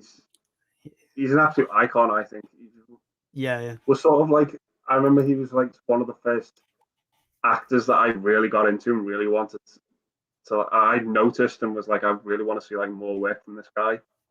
And it was like the first actor that I went out my way to find out more stuff he was in. Yeah. Yeah. Mine would have been like Bruce Lee, most likely. Yeah. Yeah. Oh yeah. Yeah. Yeah, Bruce Lee for as a kid, like Bruce Lee was a big deal. It's why I got into martial arts when I was young and all that kind of stuff. That's why when you did your Bruce Lee VHSs, it proper nostalgia trip for me, that video, because I had those exact Yeah. VHS tapes as a kid. Yeah. Yeah, man. Super nostalgia trip right there. Yeah. It's There's a been a good whole set of that. Well, I don't understand when they have Game of Death 2, like I said in the comments. I just don't understand. Oh yeah. Yeah. Game of Death 2 because he's just not in it. Bit of a strange one. And I got a fun fact. It's not a fun fact. It's a bit of it's a bleak fact. So in Game of Death 2, there's Bruce Lee's meant to be in it. He's not in it, but it's a double that's meant to be Bruce Lee in it. He Bruce Lee's character dies right at the beginning, right of the film, and basically his brother takes over and he's actually the lead of the film. It's a bad film, by the way. Don't watch it. But there's this funeral sequence after Bruce Lee's character dies, and this is where it gets bleak and kind of just immoral and scummy. The footage of the funeral is of Bruce Lee's actual funeral. Yeah. And they used it without permission. They used footage without permission. Fucking scum. Absolute scum. Yeah, it's not on that.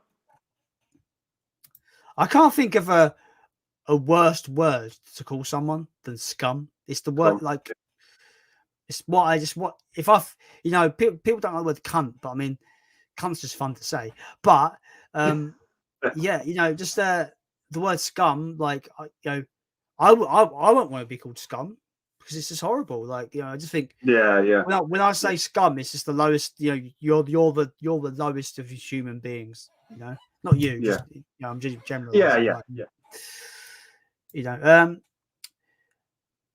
What was I talking about? I've lost what I'm doing. Well, brain work. Okay. What was I doing? Yeah, so that Game of Death 2 seed is just, what the fuck were they thinking? Like, it's bad. Like, it's really bad. I used to be in a Bruce Lee fan club as a kid as well. Okay. I used to get magazines every week, about certain things about him, and it was pretty cool. Okay. It was pretty cool. It was posthumous, so it was after he died. Yeah. But it was also Brandon Lee, so it was called I think it was called the Bruce and Brandon Lee Foundation. Yeah. It was like you pay. I think my uncle was getting it for me at the time, and I used to get every month. I used to get like a couple of issues of the magazine and stuff like that. And they always. Sorry.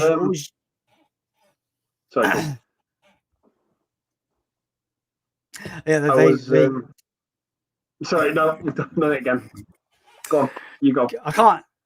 So with those magazines, they also always used to showcase like new kind of Bruce Lee action figures that were coming out, like super high end, high detailed, and they were always like US only or whatever. And I'm just like, could never ever got like they had some of the coolest Bruce Lee figures. I never ever got them. Yeah, and I'm talking like late 90s kind of time period. Yeah. As a kid, I was like, I want that. They had a figure of Bruce Lee from Enter the Dragon. He's got 2 nunchucks. And this figure was literally like as lifelike as you can fucking imagine it. So cool. Oh man. Yeah, go on. No, sorry, I was just going to say, just touching on Brandon Lee. There's a movie with him, and I don't think too many people have seen. Have you seen Showdown in Little Tokyo? I have not. I recognize the name though, but maybe it sounds like Brooks. It sounds like Big Trouble in Little China. But anyway, it's a great film. It's like a buddy cop film with Brandon Lee and Dolph Lundgren. How long ago was that before Crow came out? About 3 years. I think it was 1991. Oh, okay, yeah. It's a very short film. I don't even think it's 80 minutes long, but it's definitely worth a watch if you've not seen it. I think it's absolutely fantastic. It's everything you'd expect it to be. I fully recommend that one if you've not seen it. I'll put it on the everlasting list. Yeah. The never-ending list. Oh, sorry, James. Never-ending story list. There you go. Yeah. Shout out to James. Nintendo guy says Netflix are making a live-action Pokemon series in the style of Detective Pikachu. Interesting. Oh, good. Yeah. Yeah. I don't know what to make of it just by the fact that it's coming out. I need to see something, to be fair, to really kind of see how I feel. Yeah, make an opinion. Yeah. But I think it's going to be interesting because I think with that film, I still think, I think Ryan Reynolds as Pikachu kind of made that movie. Yeah.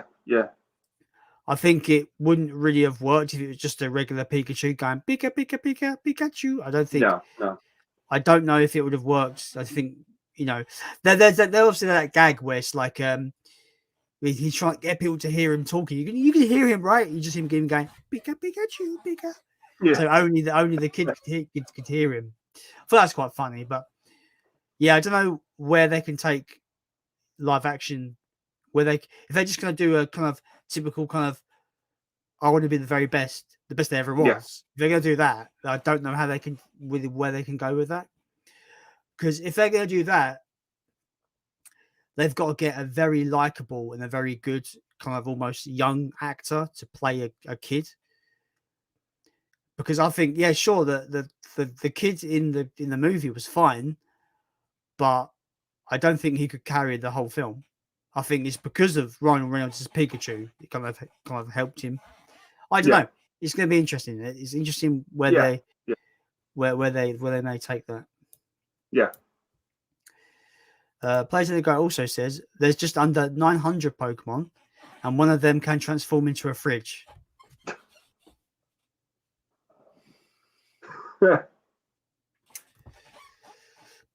Is that fridge?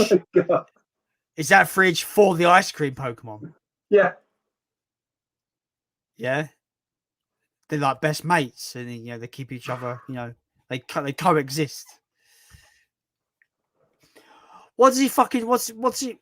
So sure he evolves into a fridge. What's he evolve after that? Does he evolve into a freezer afterwards, like chest freezer? Oh my god, like a blast chiller. Oh. Yeah, Ice Blast. That'd be a movie to use. Like what would be an ultimate move? Oh, I don't know, like I knew icicle throw or something. I don't know. Fucking hell. A fridge though. Come on, Pokemon Company. Come on, guys. What happened? I mean, Mewtwo was cool. Raichu was awesome. I mean, Charizard was a dragon, but he looked awesome. Come on, guys. What's going on? I mean, Blastoise was a massive turtle with massive cannons on his shoulders. Come on, guys. Awesome. Come on. An ice cream. Those awesome designs. An ice cream. A fridge. Ice cream. A fridge. A pile of gears. Can I come up with ideas to? Can you hire me to design Pokemon? Because I'll be making loads of great ideas. An oven.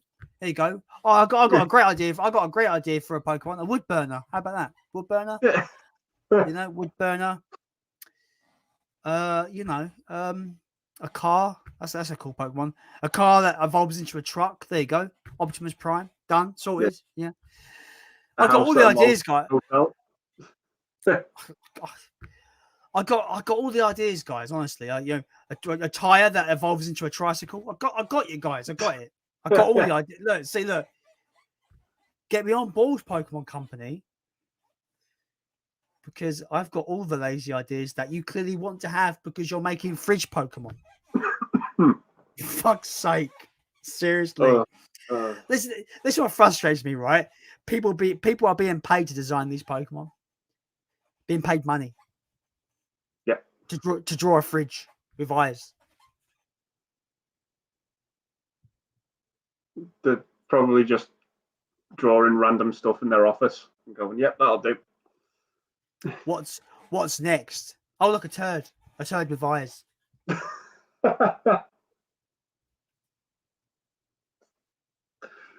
Oh my god! What's his special attack though? Sweet corn throw.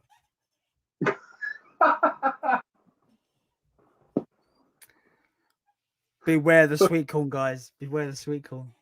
Oh god! Fucking hell, man. Oh, Jesus Christ. That's why they've got so many Pokemon though, is because the majority of them are probably just like household appliances with eyes and a mouth. It's so dumb. Why? Anyway, gonna move on. Jim Jam says, feels like a Tuesday. No, it doesn't. It's a Friday and it's the end of the week, so people are happy. Tuesday, not a lot of people are happy, so I don't think it does feel like a Tuesday. I've got a point, right? People love Fridays because it's the end of the week and they got the weekend. Oh, yes. Yeah. Anyway, Jim Jam also says, Did you enjoy Fighting with My Family? Fighting with My Family is my favorite sports movie. I love that film. Yeah, Absolutely love it. I love it. I think it's fantastic. But I think me liking wrestling anyway kind of added to my enjoyment. Yeah, You know, and knowing the story of Paige anyway kind of added to that as well. So yeah, I thought it was great.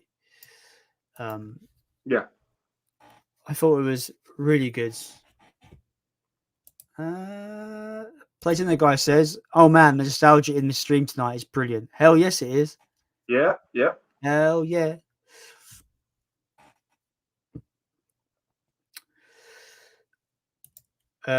Jim Jam movies and TV. What was the first film franchise you had toys for? Mine was Jurassic Park.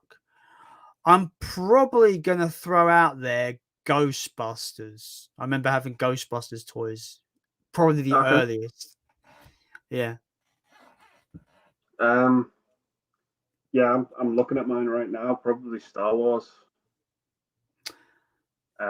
Actually, maybe Star Wars. Now you've said it. Yeah. Not sure, but the stuff that I remember having, yeah, was Ghostbusters, Star Wars, Jurassic Park was one. I had loads of Jurassic Park toys as a kid. Yeah. I had the T-Rex where it had like a gash on the side. You take it off and it had a hole. Oh yeah, yeah, With yeah. its I remember rib. that. Yeah. Yeah. Battle damage or whatever they called it. Yeah. I don't know what other film stuff. I had Lion King toys as well. Yeah. Yeah. I had like Mufasa, Scar, and Simba, baby Simba, that cub Simba. Yeah. Yeah, I had like Lion King toys. I had a lot of Disney toys actually, to be fair. But a lot of them were like McDonald's toys because Disney used to do a lot of McDonald's tie-ins Oh back in the yeah, 90s. yeah. I remember getting Lion King and Hunchback and Pocahontas and all that. Yeah. Yeah. Hercules. Yeah. Yeah, a lot of Disney toys, I think I had. Yeah. Sorry. Oh, fuck. Talking.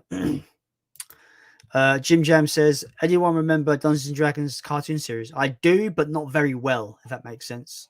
Yeah, I vaguely remember. I've got that ridiculous film with Jeremy Irons, so I'm ashamed that.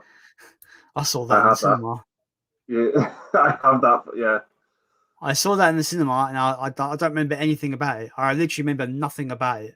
So all I remember about it is one of the main villains wears blue lipstick.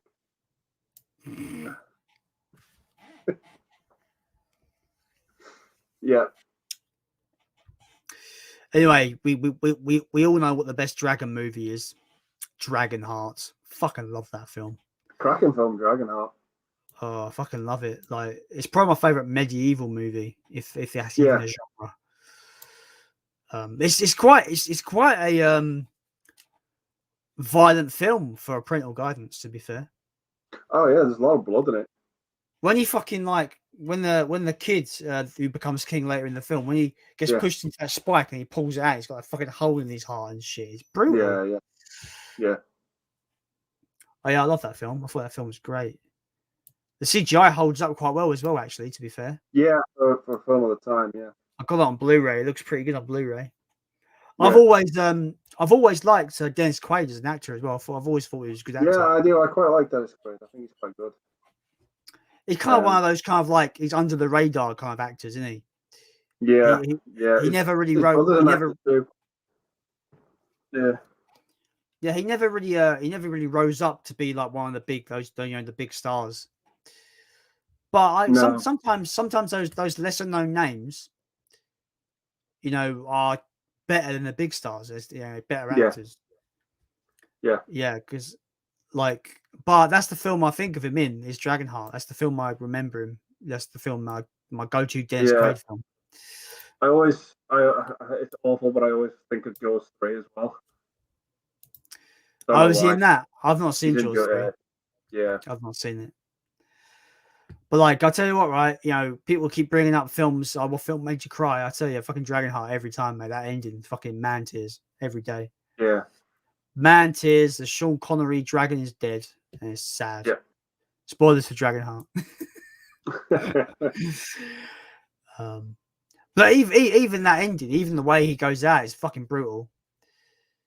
Oh yeah, Because yeah. it's like a moral dilemma, isn't it, in that film? Where it's just like, oh yeah, to kill him, you've got to kill me. I've got to die. I'm the last. I'm the last. I'm like, no, Draco, no, you can't go. Ah. Yeah. Oh mate, that film is so good. I love that film. I'm gonna have to watch that again soon. I haven't watched it in a while.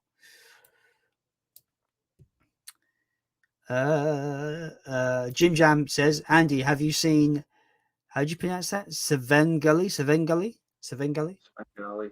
I haven't seen it. have not. It rings a bell though. No, I haven't. It sounds like Fern Gully, the last rainforest. Do you remember that? If it's Ferngully, if you mean Ferngully, yes, I've seen. No, it doesn't. He means Svengali because I've seen the Blu-ray. Okay. He does mean what? No. It just sounds like Fern Gully. Do you know Fern? Oh Gully? yeah. Yeah. No, I haven't. Fern Gully, the last rainforest, was well dark for its time.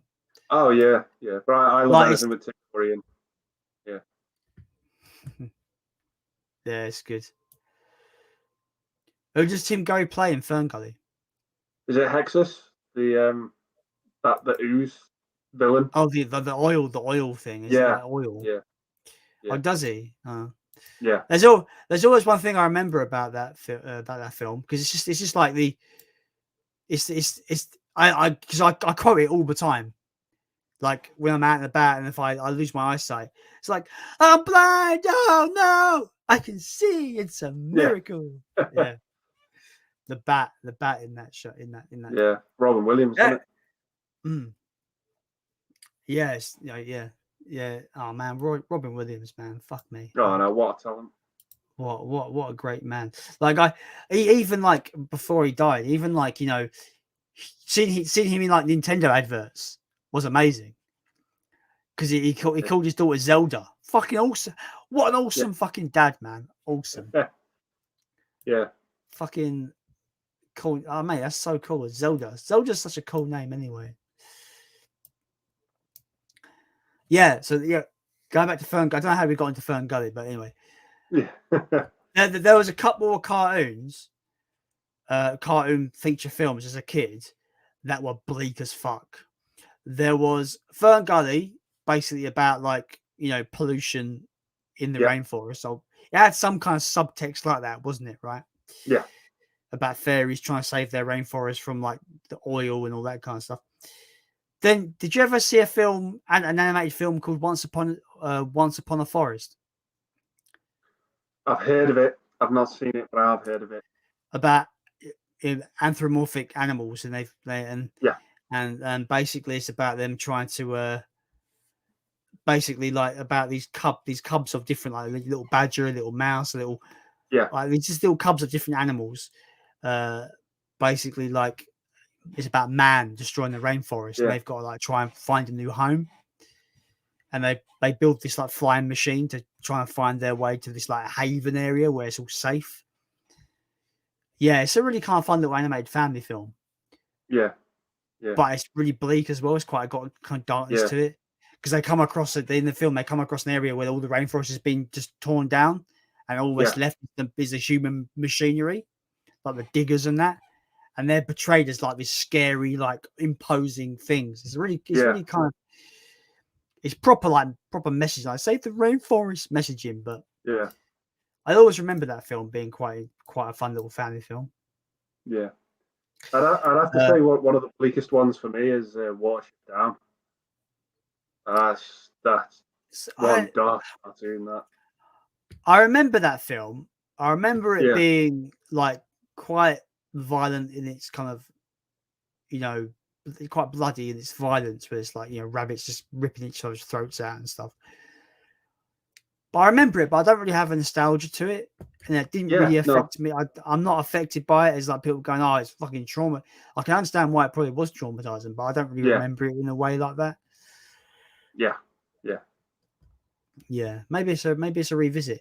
There's a similar film, but I forget what it's called, but it's about mice, and it's quite violent. Oh. And I forget what it's called. But they have swords in that. They fucking Yeah. stab each other. It's all bloody in that. I forget what it's called. It's not Secret of Nim, is it? It might be.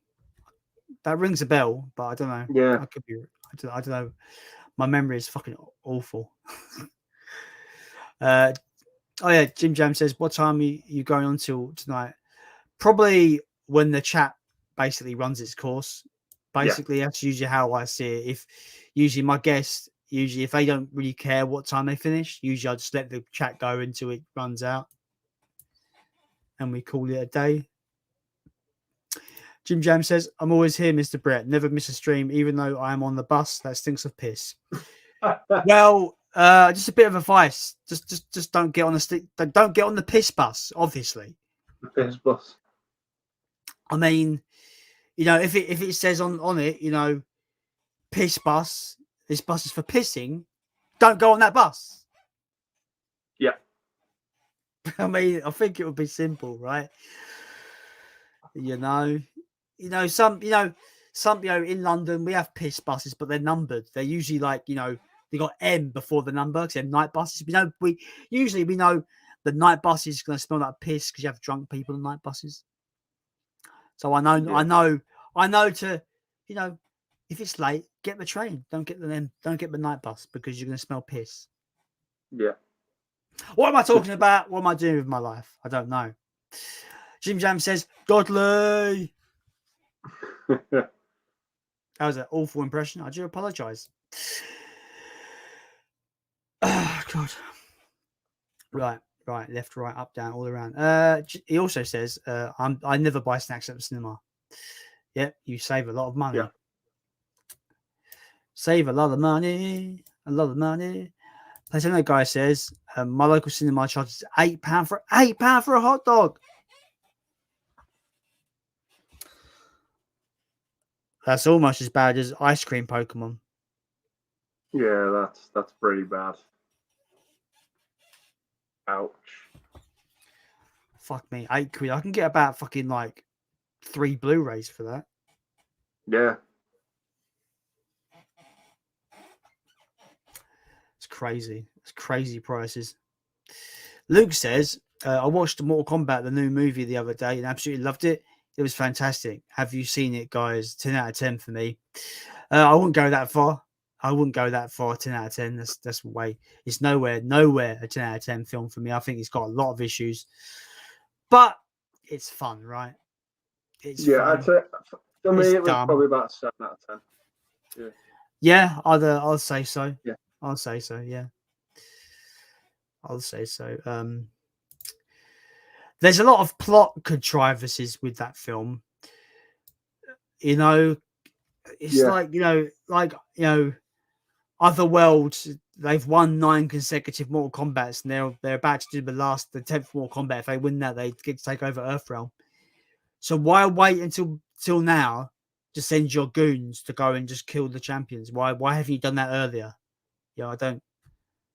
Yeah. And if you're going to break the rules, why not just go all out? Just go all out. Why are you just sending your goons to do it? Why don't you just go all out? Just send all your whole fucking. There's a lot of issues with the story, the plot.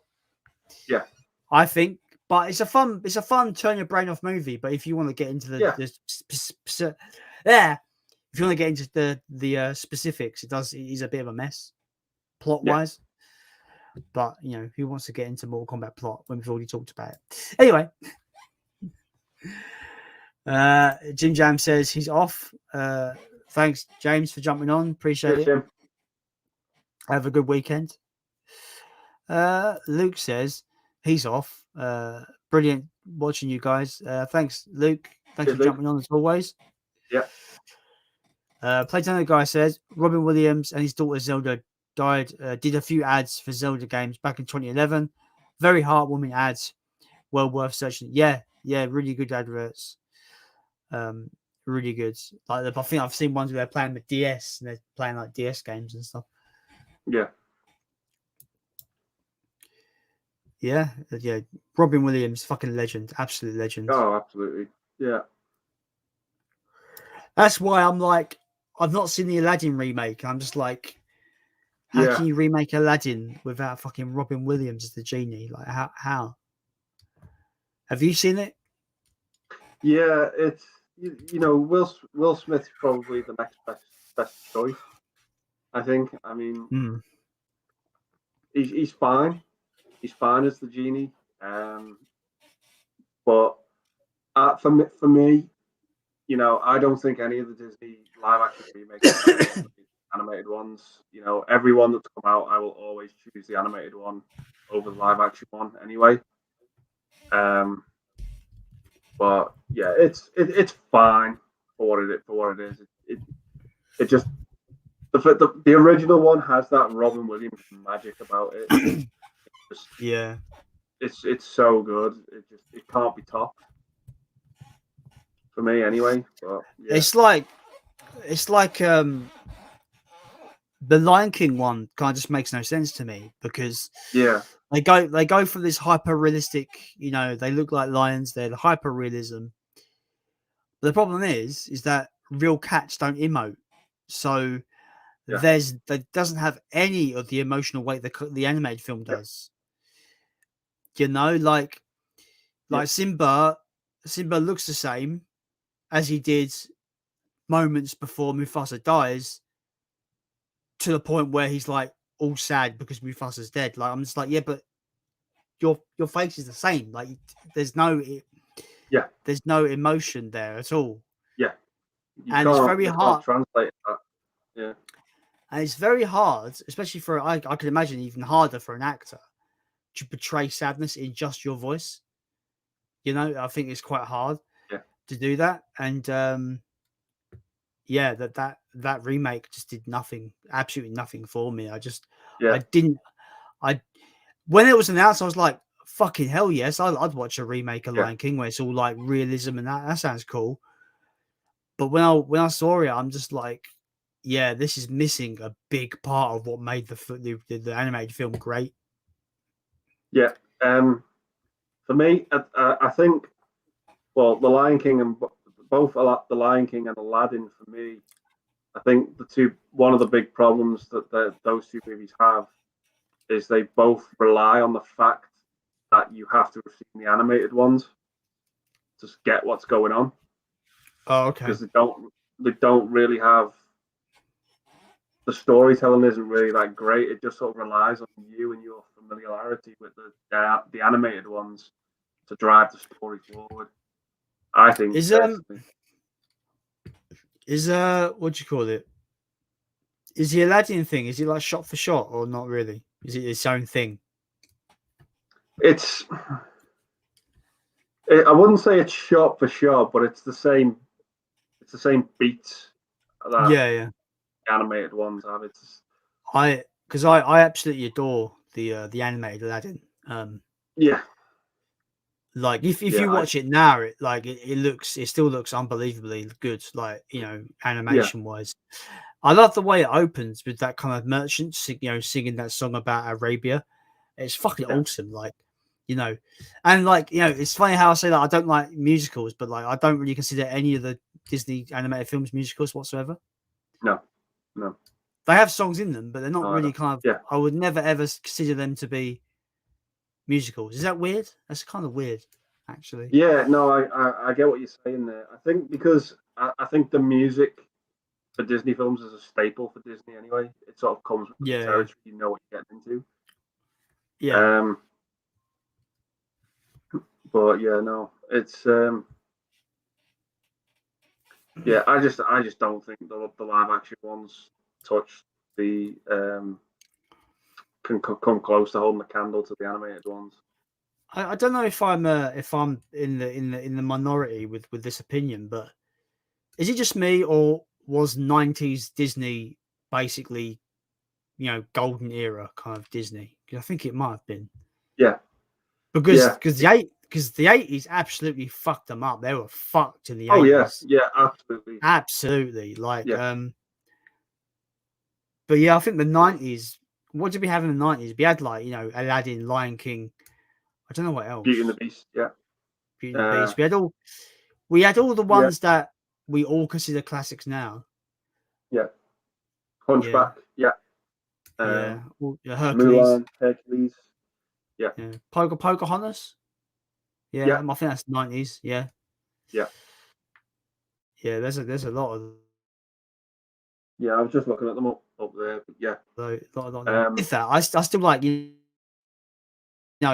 Rescuers Down Under, but I think they were older. I don't think they were 90s. Yeah, Rescuers Down Under. I think the Rescuers was 70s. I think. Yeah. Yeah, Rescuers Down Under's.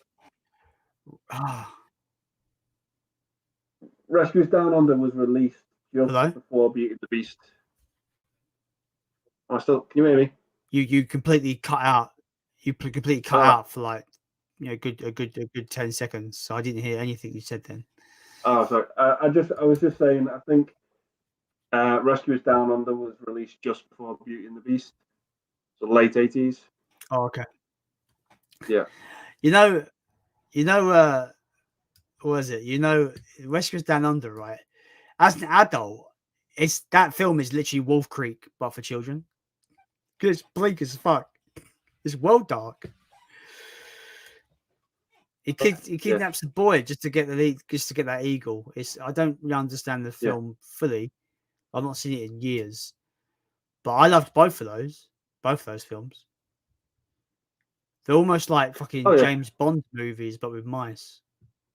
Yeah, like secret agent movies. But...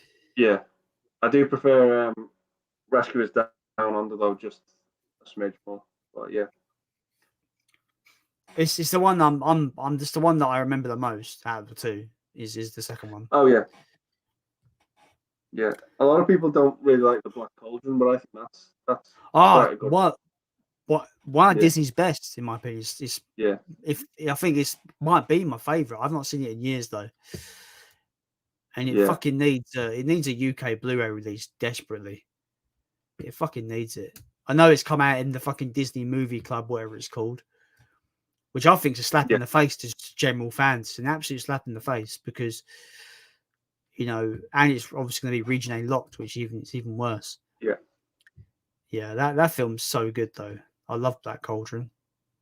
Yeah, Black Cauldron and Basil the Great Mouse Detective. Mate, I've got that. I've got that on Blu-ray. Yeah. I fucking love that movie. Yeah, I love that. I love Vincent Price in that film. Yeah. Disney have got a load of really good stuff, man. Yeah.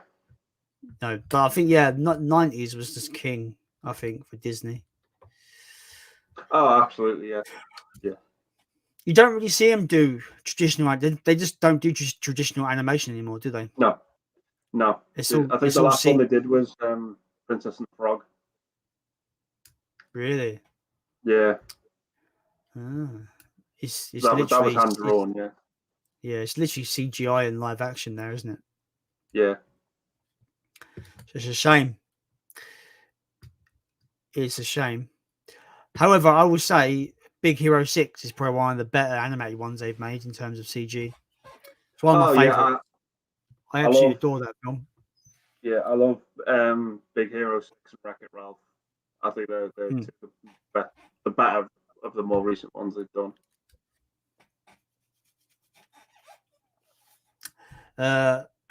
Moving on.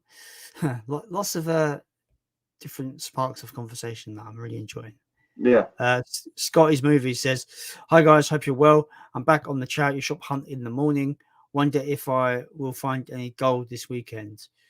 Well, hope you do, man. Hope you do, because charity shops can hide some real treasure. That is for sure. I bought these units about 2 months ago. They're pretty much almost full up because I started going charity shops around that time and filled them up with a bunch of DVD pickups. Yeah, so charity shops are just fucking awesome. Like, never underestimate a charity shop. Yeah. Do you have any good ones around where you live? I've not really popped into them. I only really sort of have recently started going into Poundlands, but they're a bit shit. They've got the same old shit all the time, haven't they? But I need to sort of delve into looking at charity shops if they've got anything decent. Plenty guy says, Fantastic stream tonight, guys. Some great topics and heavy on the nostalgia. Have a great weekend, guys. Thanks for joining us, Pete. Cheers, Really Pete. appreciate it. Yeah. Have a good weekend, mate. Have a good one. We have the legend that is Leon Talks Film. Hi, Leon. Thanks for joining the stream. Leon. He says, just got home from seeing the Suicide Squad. Was a fun time. Wanted to stop by to say hi and hope you both have a brilliant stream. Well, thanks, Leon. Appreciate it, man. We do appreciate it. But that is the last comment of the day. And I think everyone else has gone to bed by the sounds of it. So I don't know. We've got 4 people watching. We're coming up to 3 hours and a half. So I do think it's a good time to maybe wrap it up. Yeah, can do that if you want. So yeah, thank you everybody for joining the stream. Really have appreciated it. Been a really, really good, varied conversation. I've had a good time. Be sure to go and subscribe to the guy in another world, forgotten world. Thank you. Yeah, of movies. Thank you. You're at what are you at? 120 at the moment. I think I'm on 127, something like that at the minute. Yeah. We guys, whoever's still watching, we got to get him to at least 150. Come on, guys, help him out. Thank you. Check out his videos. If you're into VHS stuff, Andy's the guy to go to because you make me wish I still had my VHSs with your videos. I'm like, damn it, why did my parents get rid of all of ours? Because we used to have like a massive wall full of them as a kid. Yeah. And as the years have gone by, they've just got rid of them all. And I don't think they even sold them. They just threw them in the skip because no charity shop would take them. Happened, No charity shop take them. And I'm like, because I remember them. I'm just like, man, we had all the Alien films. We had some well good stuff. I'm just like, I would have just had them on my shelf. I would have just had them. You don't know if you can see my VHS player. Boom. Yeah. So I still can watch. But yeah, I'm a bit upset. It upsets me. It upsets me that my parents got rid of all of them. And I'm like, but why? Oh well, it is what it is. Anyway, everybody, thank you for joining us. It's been a great little stream. Thanks for all the questions as always. Go and give Andy a sub. He deserves it. He's got great content. Thank you. As always, I have been Jason. And we are out. Have a good weekend, everybody. I will see you next time for another episode of Friday Night STREAMAROONOOS. Until then, take care. Bye-bye. Thanks, guys. Bye.